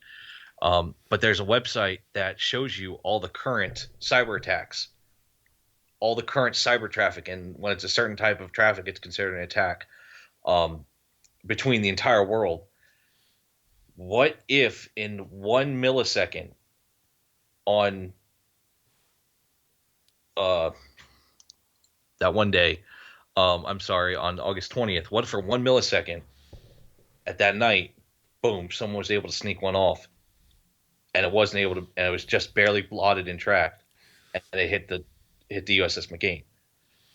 Man. What if someone has figured that out? What if China or North Korea, which that would be a fucking miracle of technology, or Russia, Russia and China got the tech for it, they got the people for it. I got my tinfoil hat for it. I got my bunker set up to the ceiling now, so Right, but oh, fuck, dude. Did you just say we're fucked? No. Well, we would be, but that's not what I said. But if you really, really think about it,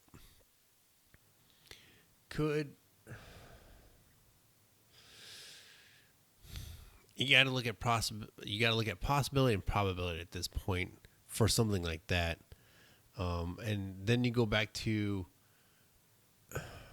the knee-jerk reaction of removing individuals immediately before anything is closed. Does that make sense? So yeah, I get what you're saying. The DoD has this huge problem of knee-jerk reaction, remove individuals before anything else happens, and then try to fix the issue afterwards. When it's not always the individual, like you said. It could be a systematic issue. It could be a lot of things. However, but they feel it's got to be an individual that's got to fall on a sword of some kind. So it looks like they are doing something correctly.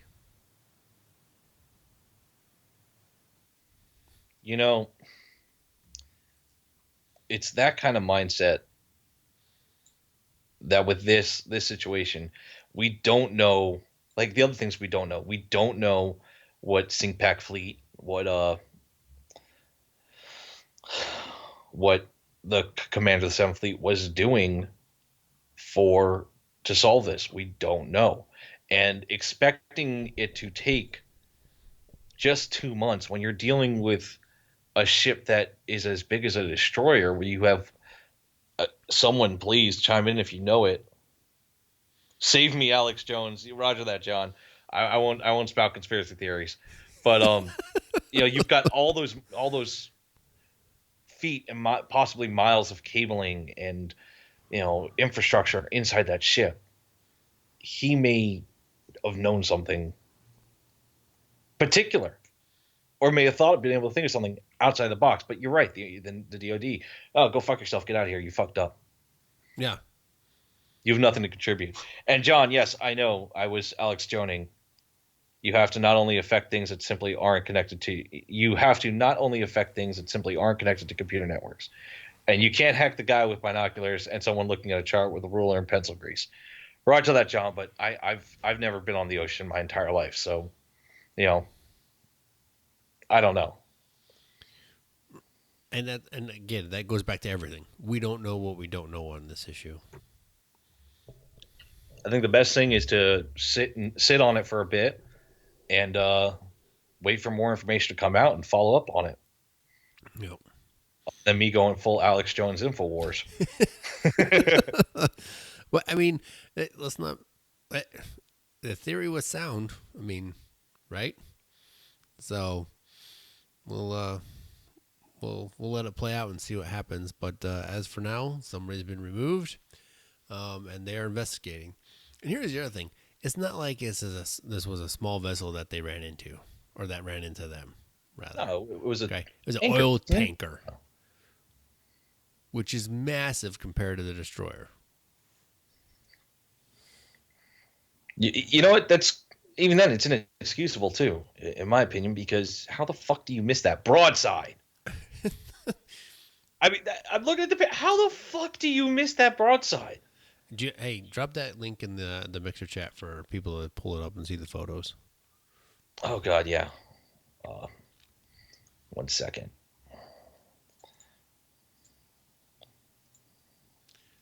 Doc, we got the link coming.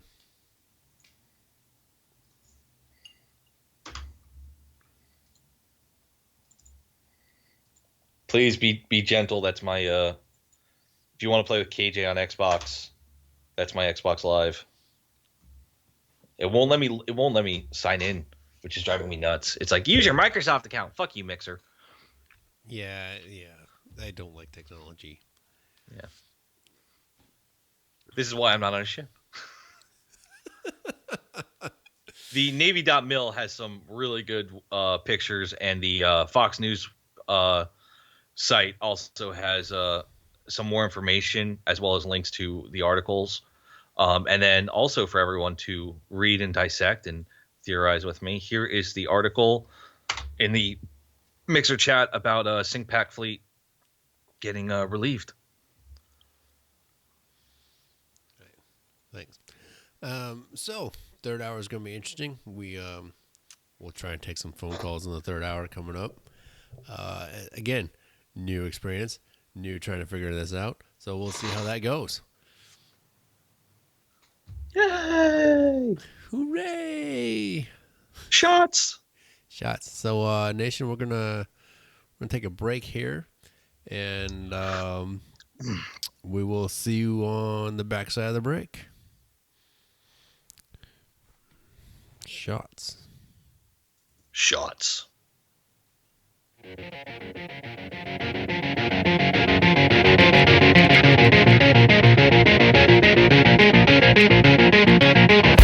Wide awake and I feel it, all the windows down.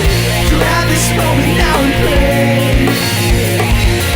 It's 10 years in the past, and we close our eyes and make it last, and we haven't seen a change. There's a certain moderation that we share, but the top of lines how we hold. What makes it difficult to recognize you, yeah. You're trapped inside. It makes it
that gave your only son to a life so decayed.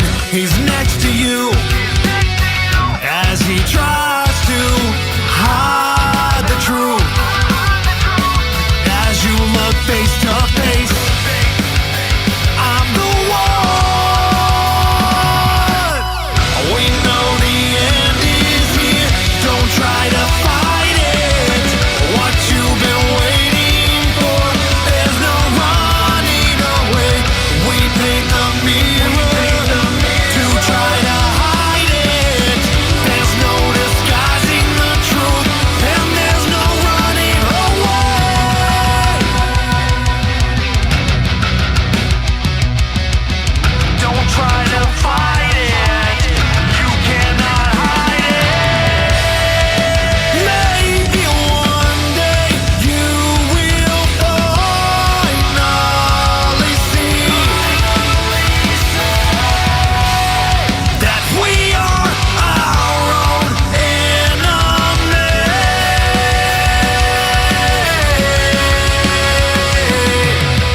We know the end is here. Don't try to fight it. What you've been waiting for, there's no running away. We paint the mirror to try to hide it. There's no disguising the truth, and there's no running away. No running away.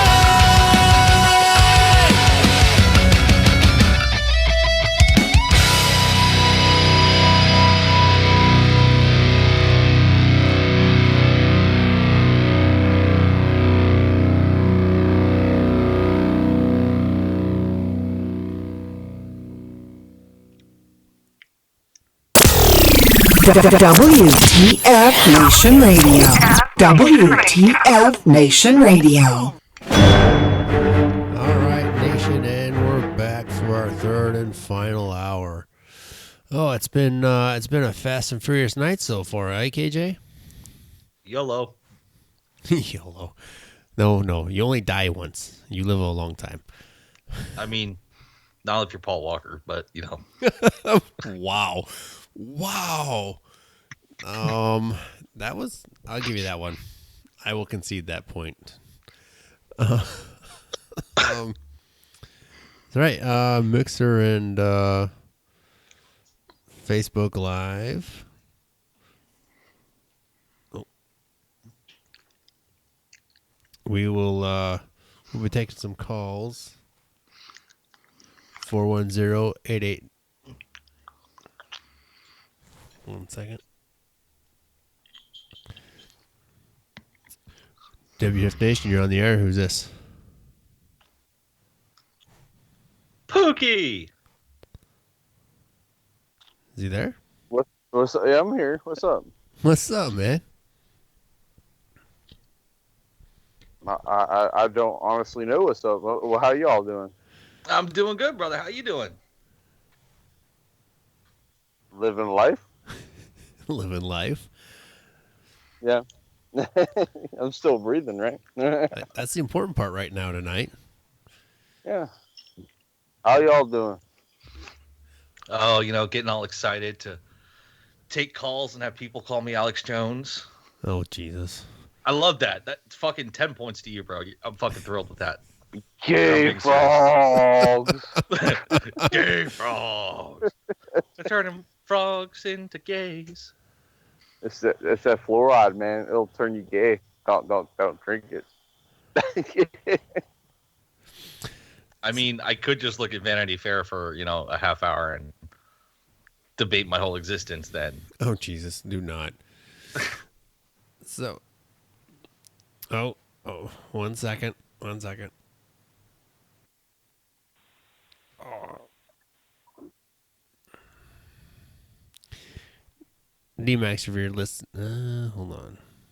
D-Max, if you're listening, call back. Oh, we're back.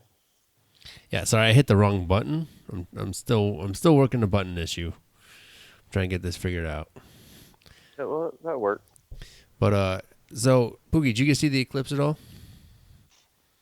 Oh, I did. I made this ghetto ass box with a MRE, like the MRE box. I put the aluminum foil on one side and I had the paper on the other side, and I could wash the whole Eclipse like that. It's pretty cool. Nice. All right. WTF Nation, you're on the air. Who's this? Hey, what's up? What's up, D-Max? It's blaring a little bit. Blaring Check a my little. volume on my phone. Oh. How about that? So you seem like you oh man, this is gonna get busy here in a second. One sec. WTF Nation, you're on the air. Who's this? Did you open the floodgates? Apparently I did. Is that? Did I just hear Minx? I think that's who it is. Oh Lord, it is. Oh Minx. God, no! Oh, we're in trouble now, KJ. Fuck. Hi, you guys. We haven't burned Hi, it down, I Minx. promise. Hello. You haven't burned my show down. No, not yet. There's still 50 some minutes left. I have the gasoline and the matches. He lies. He does not have the matches. He lies. I have them. Oh yeah, you're right. He has them. I can't be okay. trusted with them. No, you guys are doing great. Thank you. Appreciate that. Yeah, I just called in to try and burn the show down, and I'm getting burned right now. Right. Why are you on fire, Pookie? I'm always on fire. Fire's Oh. a good thing. You crazy redneck. All right, so hold on. So I want to ask D-Max because he seemed pretty fired up on some of the early topics. So what do you want to talk about, D-Max? What's your opinion? I'm sorry, you got to repeat that. I just had two Jehovah's Witnesses, like 18-year-old girls knock on the door, and my dog was going crazy. So I'm really not joking. did you get some video? Pixar didn't happen, bro. No, I'm telling them to shut the fuck up and get the fuck out. I don't have any money and leave. Next time you have a Jehovah's Witness walk up your door, just sit there, and the minute they ask you if you've heard about Jesus Christ, our Lord and Savior, you say, like, "I well, have. God bless I've you." actually." And I'm like, well, you can go fuck yourself. No, take the Jewish route. It's like, yeah, my people killed him. We haven't gotten our Savior yet because he was a heretic. And then just slam the door on him, and then knock again, and they're like, "Excuse me," and you just say, "Yeah, I did. Are you a Christian?" Pax Velocity, pretty Pax much slammed Velocity, the start door on screaming him. Latin and shit. Like Semper Yeah. Fidelis That's and why I all that tried to- shit. They'll freak the fuck out every time. Another That's why I tried another to good mute my one. phone. No, another good way to keep, unwanted religious trespassers at bay. If you have a pentacle on your door, that seems to do the trick too. Well, I used to have a unicorn horn on my head that I had to remove, and that used to work because they'd stare at it and be like, because it was a cyst. Mm. Well, now that it's gone, it doesn't scare anybody away.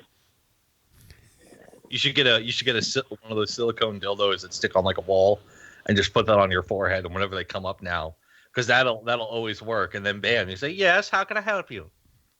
Hi. I could just get a blow-up doll in the image of generator and probably put it outside, and it would come up.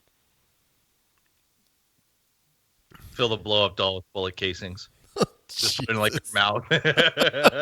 50 caliber blow up dolls, a private area, and really put the message across, and then put a speaker out there so that you can speak out of it. Yeah, I really didn't expect that. I'm sorry. That's fine. I heard my dog barking and stuff. So. Anyway. All right, so let's D-Max. What's your opinion on some of the stuff we talked tonight? You seem You fired up. gotta pick and choose which thing. Let's start with let's go in reverse. Let's hear about the ships. Let's hear about Yep. all the crashes and Singpack fleet getting nixed. And what do you think about that, brother? I really think it seems inconvenient that one ship or two ships, basically destroyers. I mean, I know it's possible and everything, but they have radars, and I wasn't Navy, But Early detection systems. yeah, like early warning detection systems, collision course warnings. It doesn't even take like a seaman to no pun intended, It to doesn't figure take out any that you're going to semen. hit something. Like, come on. And I say come on, not in a seaman sense. Just phrasing. Gotcha. But 2 destroyers. so do you think it's I mean- an issue with the command? Do you think it's an issue with protocol? Where do you think we need to? Where do you think the Navy or the DoD needs to look at to try and fix that?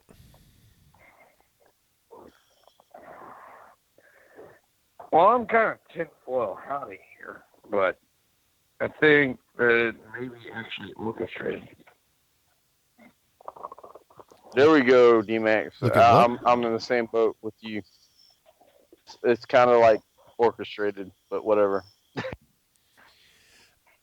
I think it may be orchestrated because, well, you got to remember we got to move a lot of hazardous materials from Fukushima, correct? What do you mean a lot of hazardous materials at Fukushima that we got to move? Damn, D-Max, you went the Nuclear wrong way. reactor. What? I'm just saying, D-Max, I was agreeing with you until you went the opposite way with where I was going with you. But go ahead, whatever. Well, no, this is one theory. I have plenty of theories, but there's the whole Fukushima reactor that went off. All that hazardous material has to be moved somewhere. Where are you going to move it to? Nobody has said where any of it has went. The only thing coming out of any of those areas are the shipping containers that have crashed into destroyers. Okay. Mike, what hazardous material are you talking about, though? Are you talking about You talking about the nuclear material? items that would be on the destroyer, or radioactive plutonium Nuclear is what he's waste. talking about.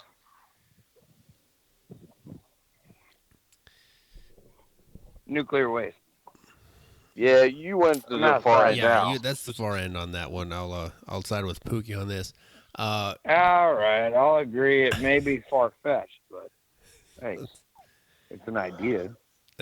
Well, I mean, no, my theory behind the whole thing, like, if we're going to talk about, like, the accidents or whatnot, like, it could be North Korea planning these things banging into the side of their ships, and like, you use a torpedo kind of like a similar way. So, I mean, they've got friends in low places.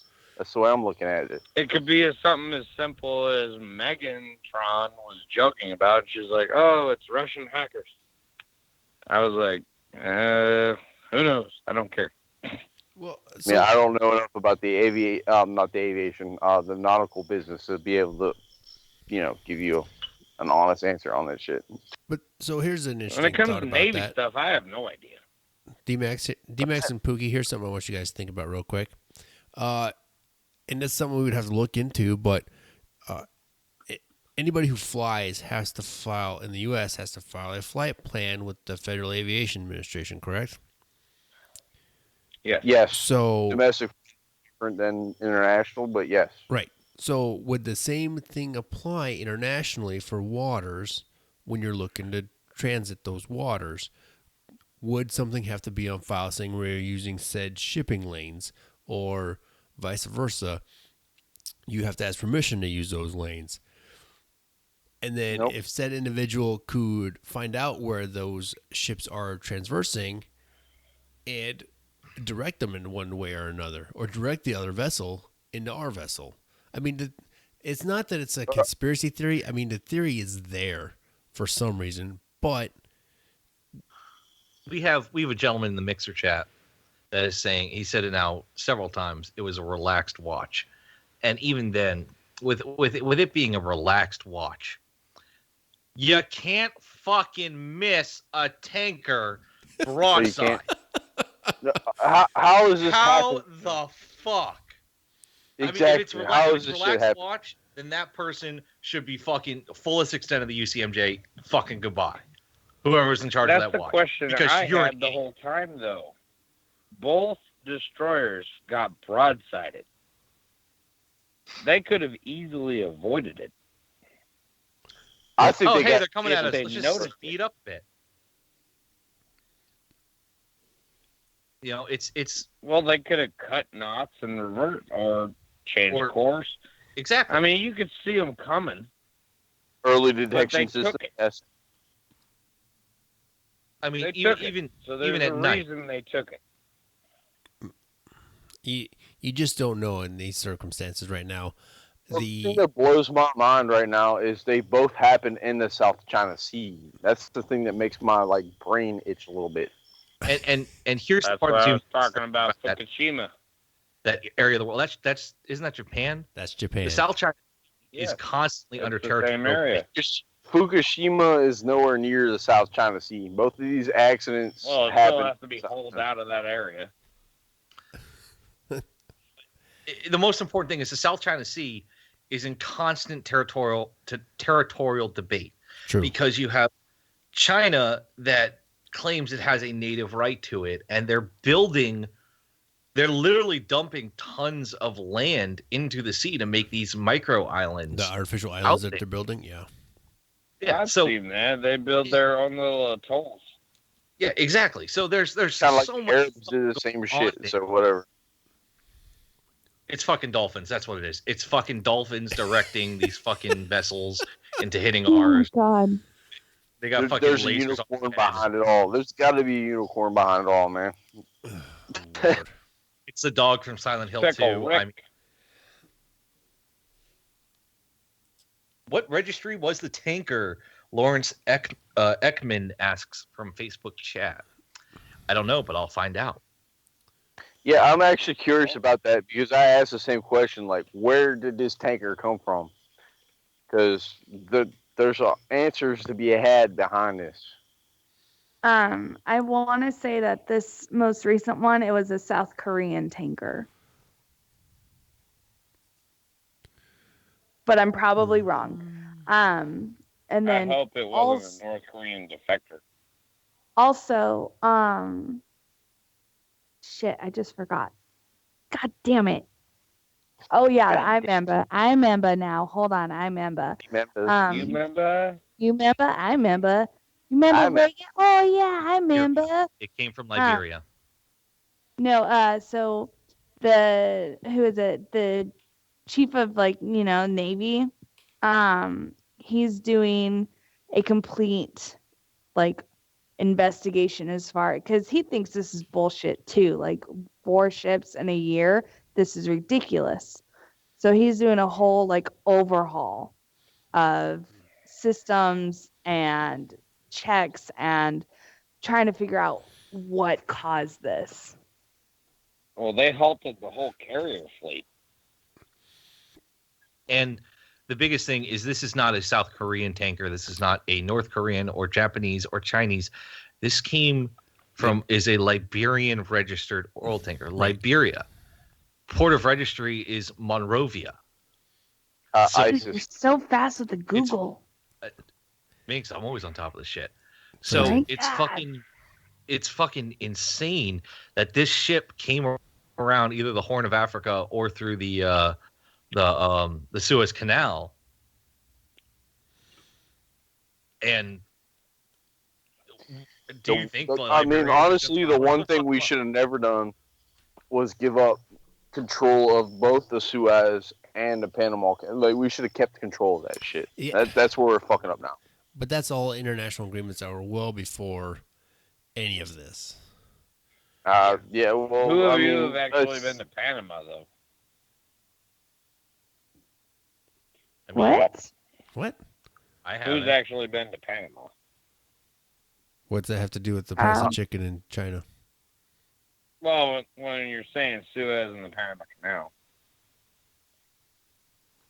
I mean, we've been to Panama. It's Panama's great. funny. You stay in groups. Just don't go by yourself. Okay, I may have just misconstrued what was going on. All right. And Joseph is also chiming in as well in the Mixer chat that the radar guy should have picked it up as well. And you can't miss a ship 3 football fields long. I mean, Apparently if you look you at can. where the damn ship got hit, it's right next to the fucking pilot house. There's 3 Yeah, it's fucking almost towers like there with they're windows. aiming for the captain's quarters. Did they get impacted in the same area that the last shit happened, or what? I'm trying to find pictures to compare, but I can't tell. Yeah, it's starboard side. No, it's port side. It's port side, and I don't remember the last one was port side as well, and it looks like it's towards the I can't remember the nautical term for rear, so please forgive me. Rear of the ship. Stern. The aft. Stern. Stern. Thank you. Stern. Damn, I'm Army and I know in Navy terms. Fuck. I'll put you ahead of the game at least. I mean, they Well, at least I'm not a taught you how to captain. ride on a boat. I mean, fuck. Shut up.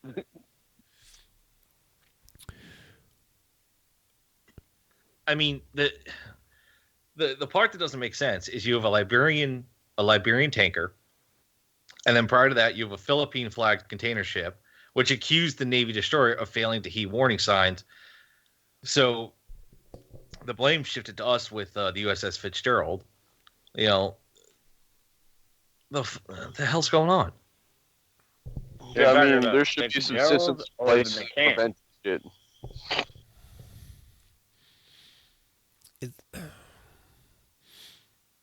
We just need to bring back the battles, the Iowa class battleships. That's what we need.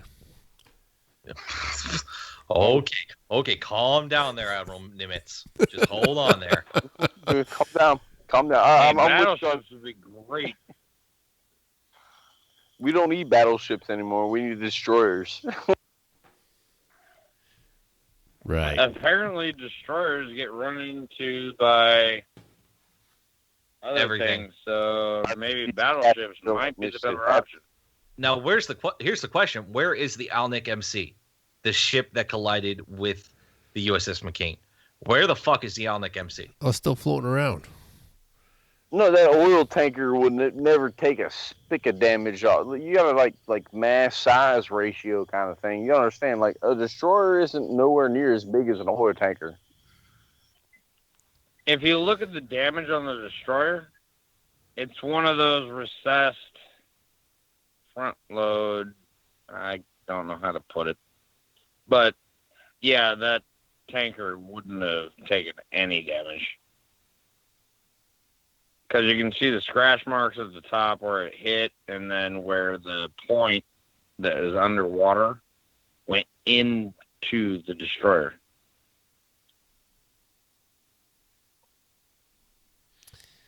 This is why I stay on the land, ladies and gentlemen. Yes. Oh, exactly.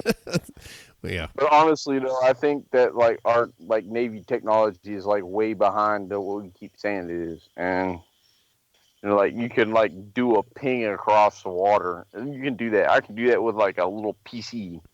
So I don't know.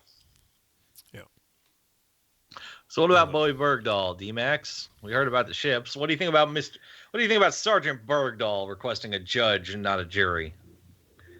I think he's trying to find his last chance out, because a jury is generally what they call a jury of his peers.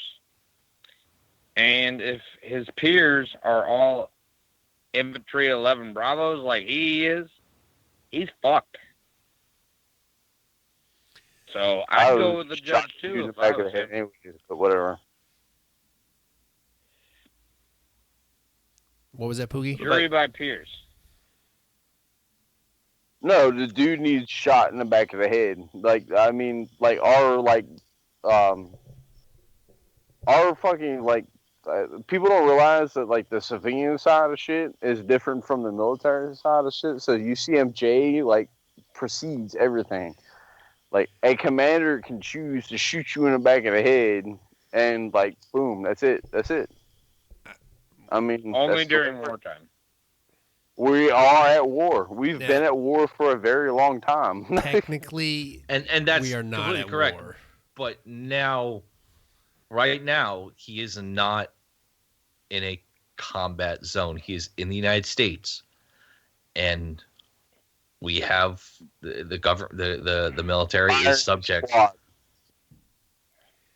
With his lawyers, I would say that he's making the smartest move on his behalf to ask for a trial by judge.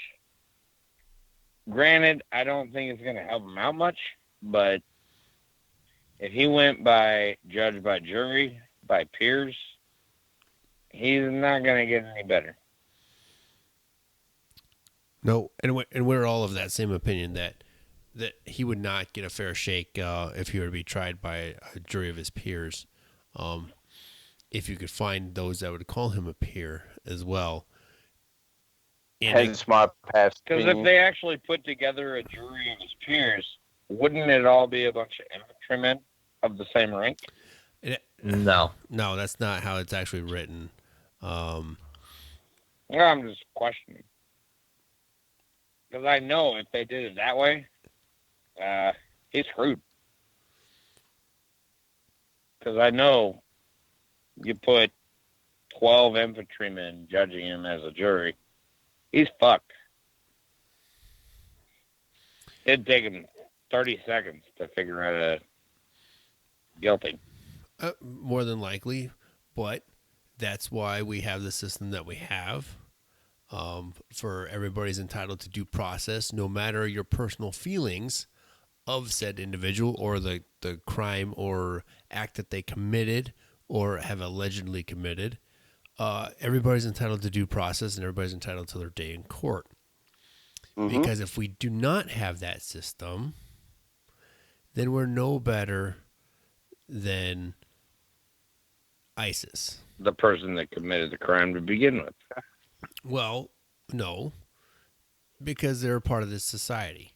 And like I was saying earlier, no matter what that judge or jury decides, okay, no matter whether he is found guilty or not guilty, that is the decision we must accept because the people. I mean, doesn't UCMJ like cover this shit though? I mean, like I'm gonna argue the UCMJ side of it. Like he was a traitor to our nation, so he should have a bullet stuck in the back of his head. But he's still entitled to due process. Even though this is considered even a the conflict, Due not process a war. doesn't apply to UCMJ. I mean, Yes, it honestly, does. Yes, it does. Hey, the all right, United all right. States military is not exempt from the laws of the United States of America and are required to uphold and enforce them in times of peace and war inside their ranks. Okay.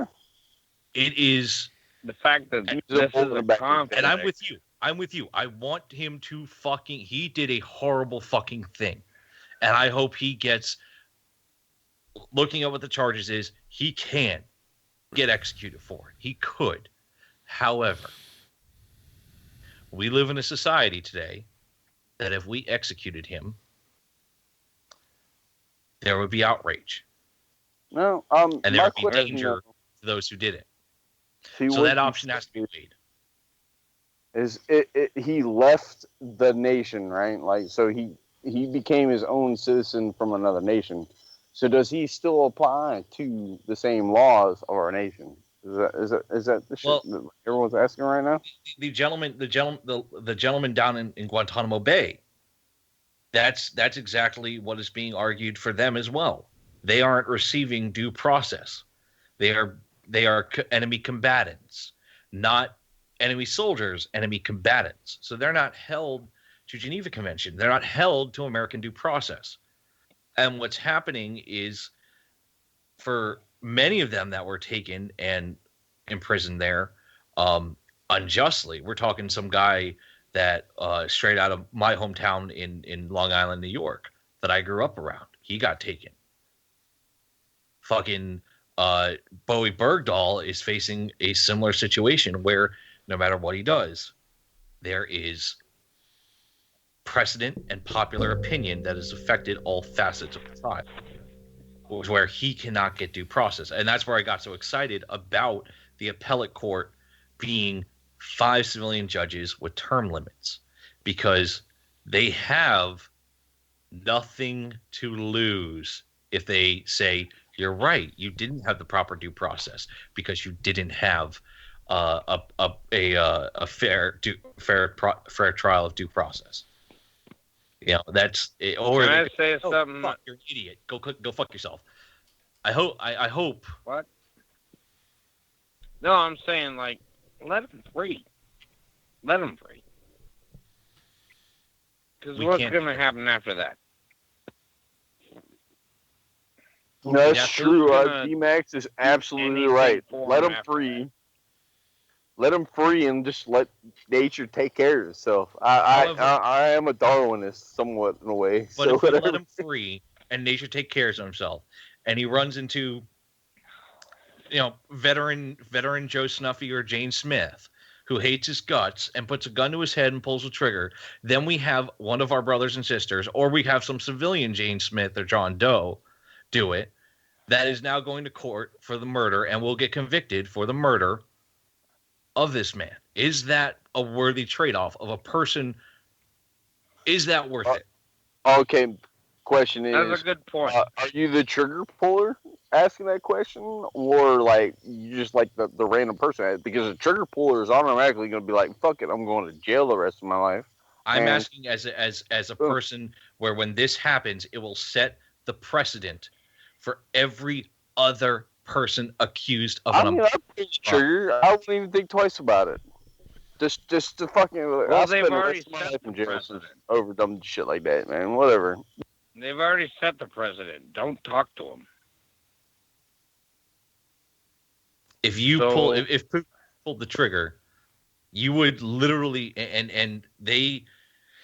you pull the trigger, he walks free. Let's say he walks free, you pull the trigger, and I'm using you because you're a victim of circumstance. No, and you he said you would. die. You go to jail. You die, But go to jail. But either you way, have now set a precedent to every single person in this country that it is okay to shoot the man that raped your daughter, that it is okay to shoot the woman that ran over your son. Oh my god, that's perfectly fine. If someone raped my daughter, I would kill it's them. not That- okay Wait, to no, shoot Hold the on, man hold that on. raped But you your guys daughter. are you Because guys are you missing the owed whole that point due of this. process in court.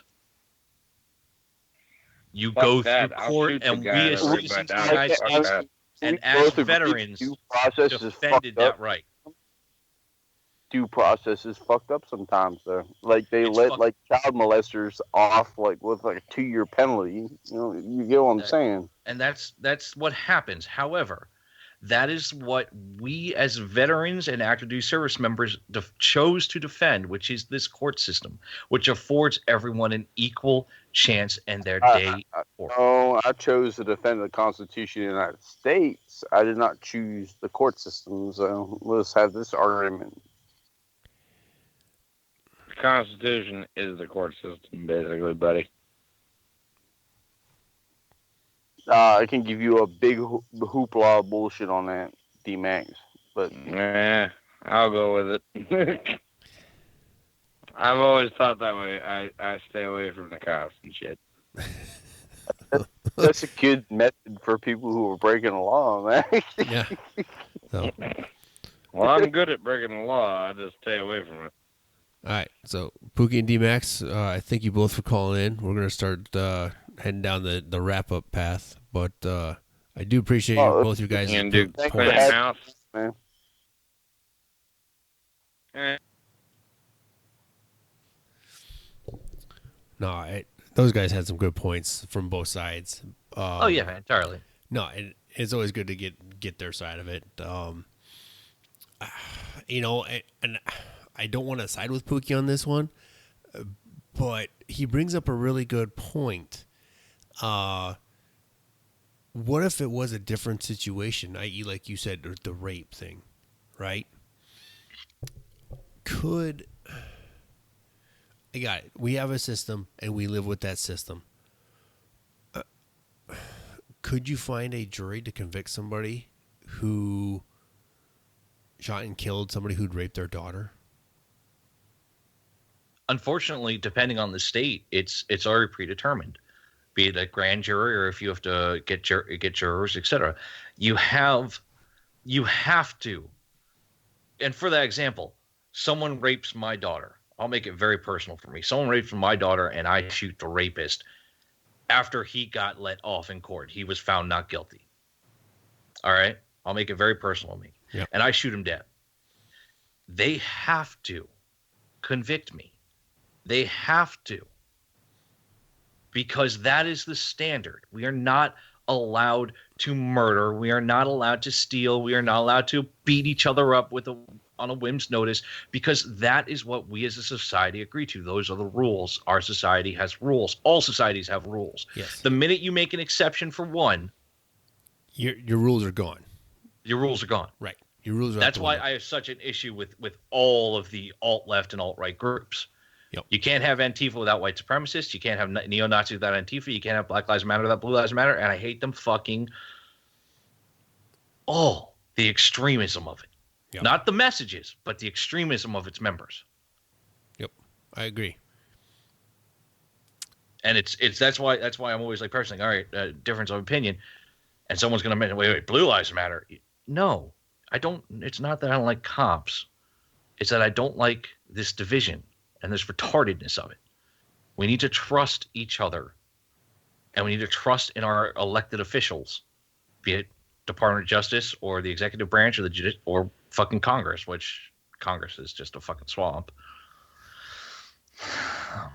Fuck, man, I'm getting all politically philosophical. Right. Right. Where's my Vanity Fair?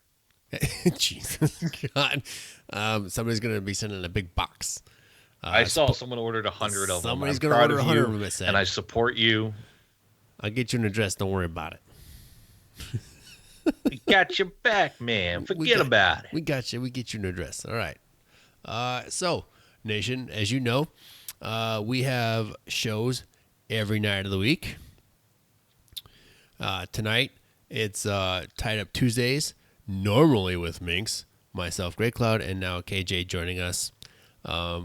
Minx is apparently out running around the countryside, enjoying life. Tomorrow is Wednesday with Jim Beam and Jay Reddy. And they have a guest tomorrow. Is that correct, KJ? Yes, actually. Let me pull up the cut sheet. Tomorrow on August 23rd, we have Jason Redman from Combat Wounded Coalition. He's the founder and CEO of Combat Wounded Coalition, a wounded warrior, author, and motivational speaker for SOF Spoken. He spent 11 years as a Navy SEAL and 10 years as a SEAL officer. And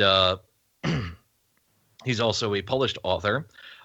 He's authored books, The Trident, The Forging and Reforging of a Navy SEAL Leader, which details the lessons learned in leadership and overcoming adversity throughout his Navy SEAL career and his service in Afghanistan and Iraq, and his personal journey with his wife, Erica, and their 3 children. They'll be here tomorrow with Jim Bean for WTF Wednesday. You want to continue the schedule, or you want me to just do the whole? No, if you got it right there in front of me. That's okay, fine. I got it. So on Thursdays we have Sergeant Time with Ice and Doc Madness and Mike Gulf and all the other fun assortment of people. Hey. And Really? and me, I'll be there. And Great Cloud, Burn. you gonna be there? Maybe. We'll see. Okay, but yeah, we'll be there. We'll be talking about fun things and yelling at each other, and I'll make jokes about Ice. And then on Fridays we have Friday Night Freedom with Minx and Mud Puppy. Also on the 25th, we have Garrett Goodwin from American Heroes and Camp Thrive. He'll be back on to let us know what he's been up to since his last appearance. His latest project is Camp Thrive for injured first responders, service members, and veterans.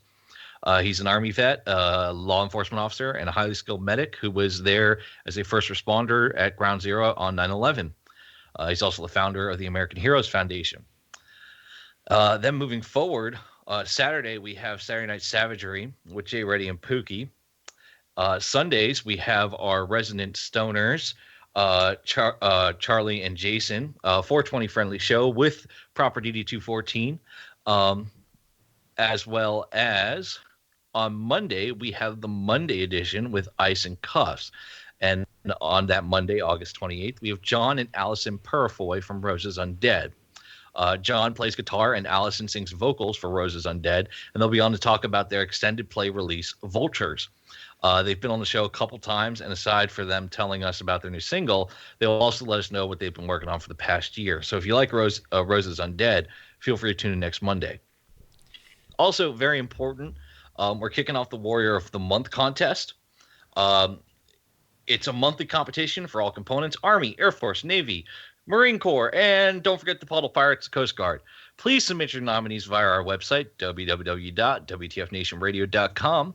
Click on the Warrior of the Month link on the left-hand side, and all submissions will get sent to our diverse panel of judges who will decide the winner. Each monthly winner receives a prize. At the year mark, we'll take each month's winner and compare them to see who's the Warrior of the Year. That person gets a bigger prize. Currently, we have another competition going on. We have the artillery round tumblers that we still have some of those to give out. In order to win one of those tumblers, you got to follow these 5 easy steps. Go to our Facebook page, facebook.com/WTFNR. Like us, and if you don't, shame on you. Like the pinned post about the free artillery tumbler, share the post to your timeline, and comment #functionalveteran in the comments. By doing this, you're automatically entered for your chance to win one artillery round tumbler. And don't forget to jump over to their Facebook page and give them a like and share as well. That's well done tonight, man. Thank you. I haven't even finished. I still got to talk about our sponsors. Oh, yeah. Oh, just by the way, the boss heard your comment, and he's, yeah, you're gonna get it. What am I gonna get? I don't know. You're just gonna get it. I quote, "Little shit." What did I say? What comment? When you said it makes joke about ice on Thursdays. I will make a joke about ice because that is what I do, and I will take anything he dishes back at me because I am a good subordinate. And and yeah, please don't kill me, Ice. I love you. Wow. Anyways, we have wonderful sponsors. We have Project Overwatch. Currently, you can check them out at projectoverwatch.org, and they have a current campaign called Paw Patrol. Their Paw Patrol campaign is regarding putting a canine-mounted camera system that can be used by a handler to scope out a dangerous situation, have that more situational awareness. Please definitely check Project Overwatch out to definitely see more about this program and how you can help. And furthermore, we have the fantastic War Horses for Veterans at warhorsesforveterans.com. It's a 3-day equine and networking experience. You'll have the opportunity to bond with horses as well as each other in a safe and comfortable country environment. I know we had a bunch of guys go out there, have a good time, knock a few back, ride some horses. I got to see the mysterious forehead of ice, which was incredible. And it's a very peaceful atmosphere from what everyone was saying about it. You know, a nice place to get some quality time, clear your mind, share some stories, and judgment-free space, and enjoy some good Midwest food. Yeah, so I'm trying to get out there. Supposedly it's a really awesome time. It really, really is. I would love to go there for everything but the horses, because I don't do horses. I'm terrified of horses. Meh. It's the ocean and horses and bees. And bees are awesome. They pollinate the world and make things much gooder. Flying demons. And that's the bumblebee, which is the equivalent of the Chinook and should not be able to fly. Listen here, man. You can take your demonic talk elsewhere, because between the bumblebees and the wasps, find my animals fair. Fuck no. There ain't no animal on earth. You tell the him, only thing I Joseph. can relate to is a fucking bear, Joe. You tell him. God, just let me sleep for 6 months in the winter and I'll be happy. Oh, what? No, we can't let you do that. It's Yeah, good point. so man, this is a good show. We ran it on our own. We didn't burn it down. Good I mean, conversation. I'm kind of upset you took the matches away from me, though. I mean, Yeah, well, I got to make sure that we can do this again. I know. The boss is listening. I mean, come on. I know. Maybe Just trying to make. maybe next time we'll start a small fire. I want to say thank you to everyone who listened and participated. Y'all were fantastic, as always, and I enjoyed your comments and being called Alex Jones. That was brilliant. Fucking great. So real quick, as we go to close up and wrap up tonight, if you guys aren't aware, the president is currently in Phoenix, giving a speech.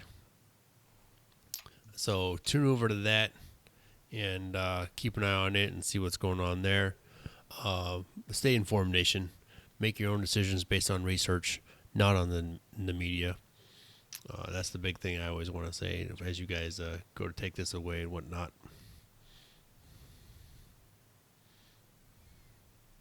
Research, and form your own opinions. Yep.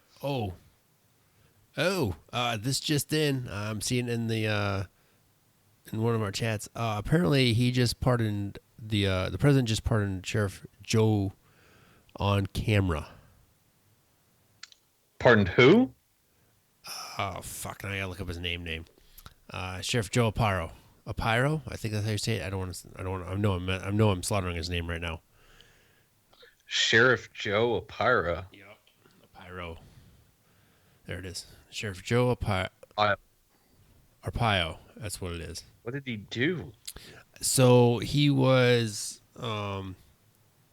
supposedly it was criminal contempt of court.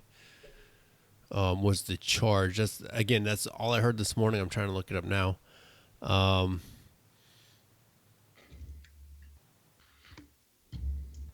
Yeah. So just a quick Wikipedia glance. He's been accused of various types of misconduct, including abuse of power, misuse of funds, failure to investigate sex crimes, improper clearance of cases, unlawful enforcement of immigration laws, and election law violations. A federal court monitor was appointed to oversee his office's operations because of complaints of racial profiling. The U.S. Department of Justice concluded that Aparo oversaw the worst pattern of racial profiling in U.S. history and subsequently filed suit against him for unlawful discriminatory police conduct. I mean, okay. I mean, just yeah. What? So, yeah. Oh yeah. So he's the same guy that so it gets brought up about him about not good jail conditions or whatever. He's the sheriff that said the famous line about our boys are downrange, sleeping in tents without anything. You guys got it better than they do. I mean, so, but yeah, I'm flabbergasted. Yeah. So apparently, yeah, it's pretty interesting. I don't. I'll be back later with an opinion. Yeah, I mean, this is something we can. Again, this is just happening apparently. So this is something we can discuss next week. It'll be interesting to see the fallout from it and whatnot. I don't. Yeah. Let's reconvene. Yeah, that sounds like a good idea. That's a. Let's reconvene. I have no clue anything about this, and I wouldn't be able to formulate a well constructed argument or opinion. Right. So we'll mark this on your calendar. We'll pick this topic back up next week. Okay. Yes. Same time, same place. I think so. Oh, okay. I'm pretty sure. pretty sure that's how we're going to roll next week. Cool, yeah. And if Minx is listening, hopefully she'll show the frick up. You know, unbelievable. But apparently she needed some kind of vacation or something. I mean, she's fucking flying around the country on her broom, so, you know. Well, there's that. Can you sprout me a money tree, please? Just swing over my neck of the woods and swiggity swoo, swiggity swish, make a wish, and you have money. Please? She wiggles her nose. Oh God, like the genie, like the witch from Bewitched. Yes. Yes. Oh, that would be awesome. Oh, so we got any big plans Lord. for this week?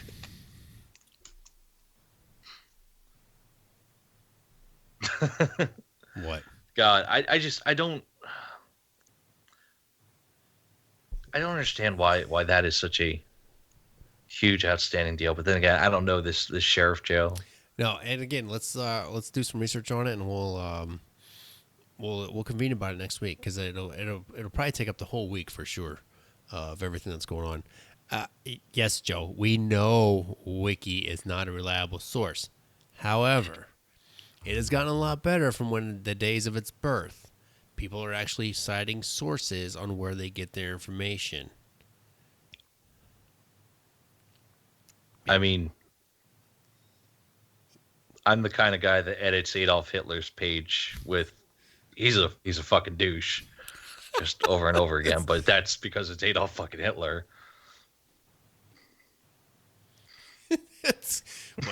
Well, yes. I mean, come on. Let's be real here. I mean, I'm probably gonna log on tonight and just plaster Vanity Fair pictures on fucking Bowie Bergdahl's page as well. Oh my God. Oh, if you do, you need to screen capture that. I'm making that shit happen, dude. I'm making that relationship happen. That'll definitely.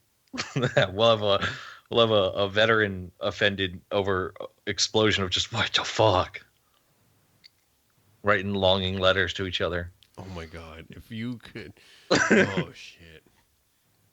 You're gonna see it on the National Examiner one day. Chelsea Manning writing longing letters to Bowie Bergdahl. Page 7. You turn to page 7 to reach the first letter. Dear Bowie. Oh my God. Your jawline is just like mine, and it's so perfect. Oh, I feel like I'm looking into a mirror. Oh man.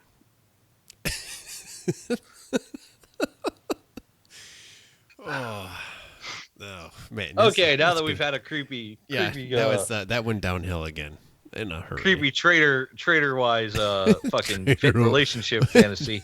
I'm gonna go back to thinking about John Eris and fucking all those fucking Game of Thrones thoughts and that sort of thing. Game of Thrones. Game of Thrones. Yeah. Oh yeah. So I don't know if they talked about it last night or anything, but so we didn't have to hear about it because Minx wasn't with us tonight. So. Wait, we got 5 minutes. Minutes. So, No. Game of fucking Thrones. No. And on that, nation, I want to bid you adieu and have a good week. And we're gonna wrap up with some music. KG, you got any final thoughts for our nation? Don't try masturbating with the whale sperm you use for your Mark 19. It will only cause more problems. Jesus. Yeah. Let's go with that. What the? Yeah. And on that note, nation, have a good night, have a great week, and shots. Shots.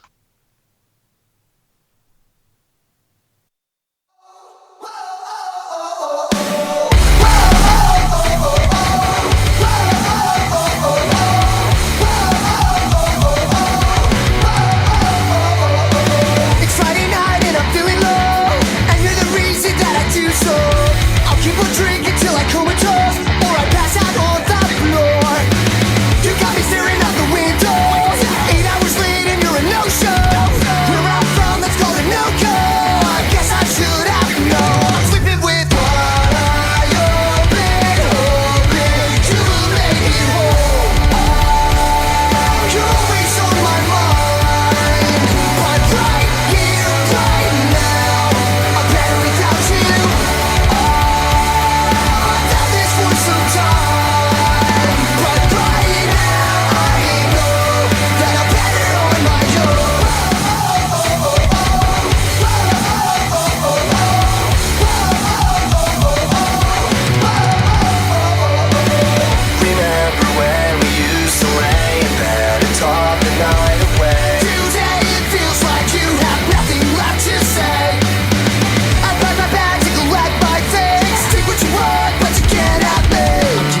I found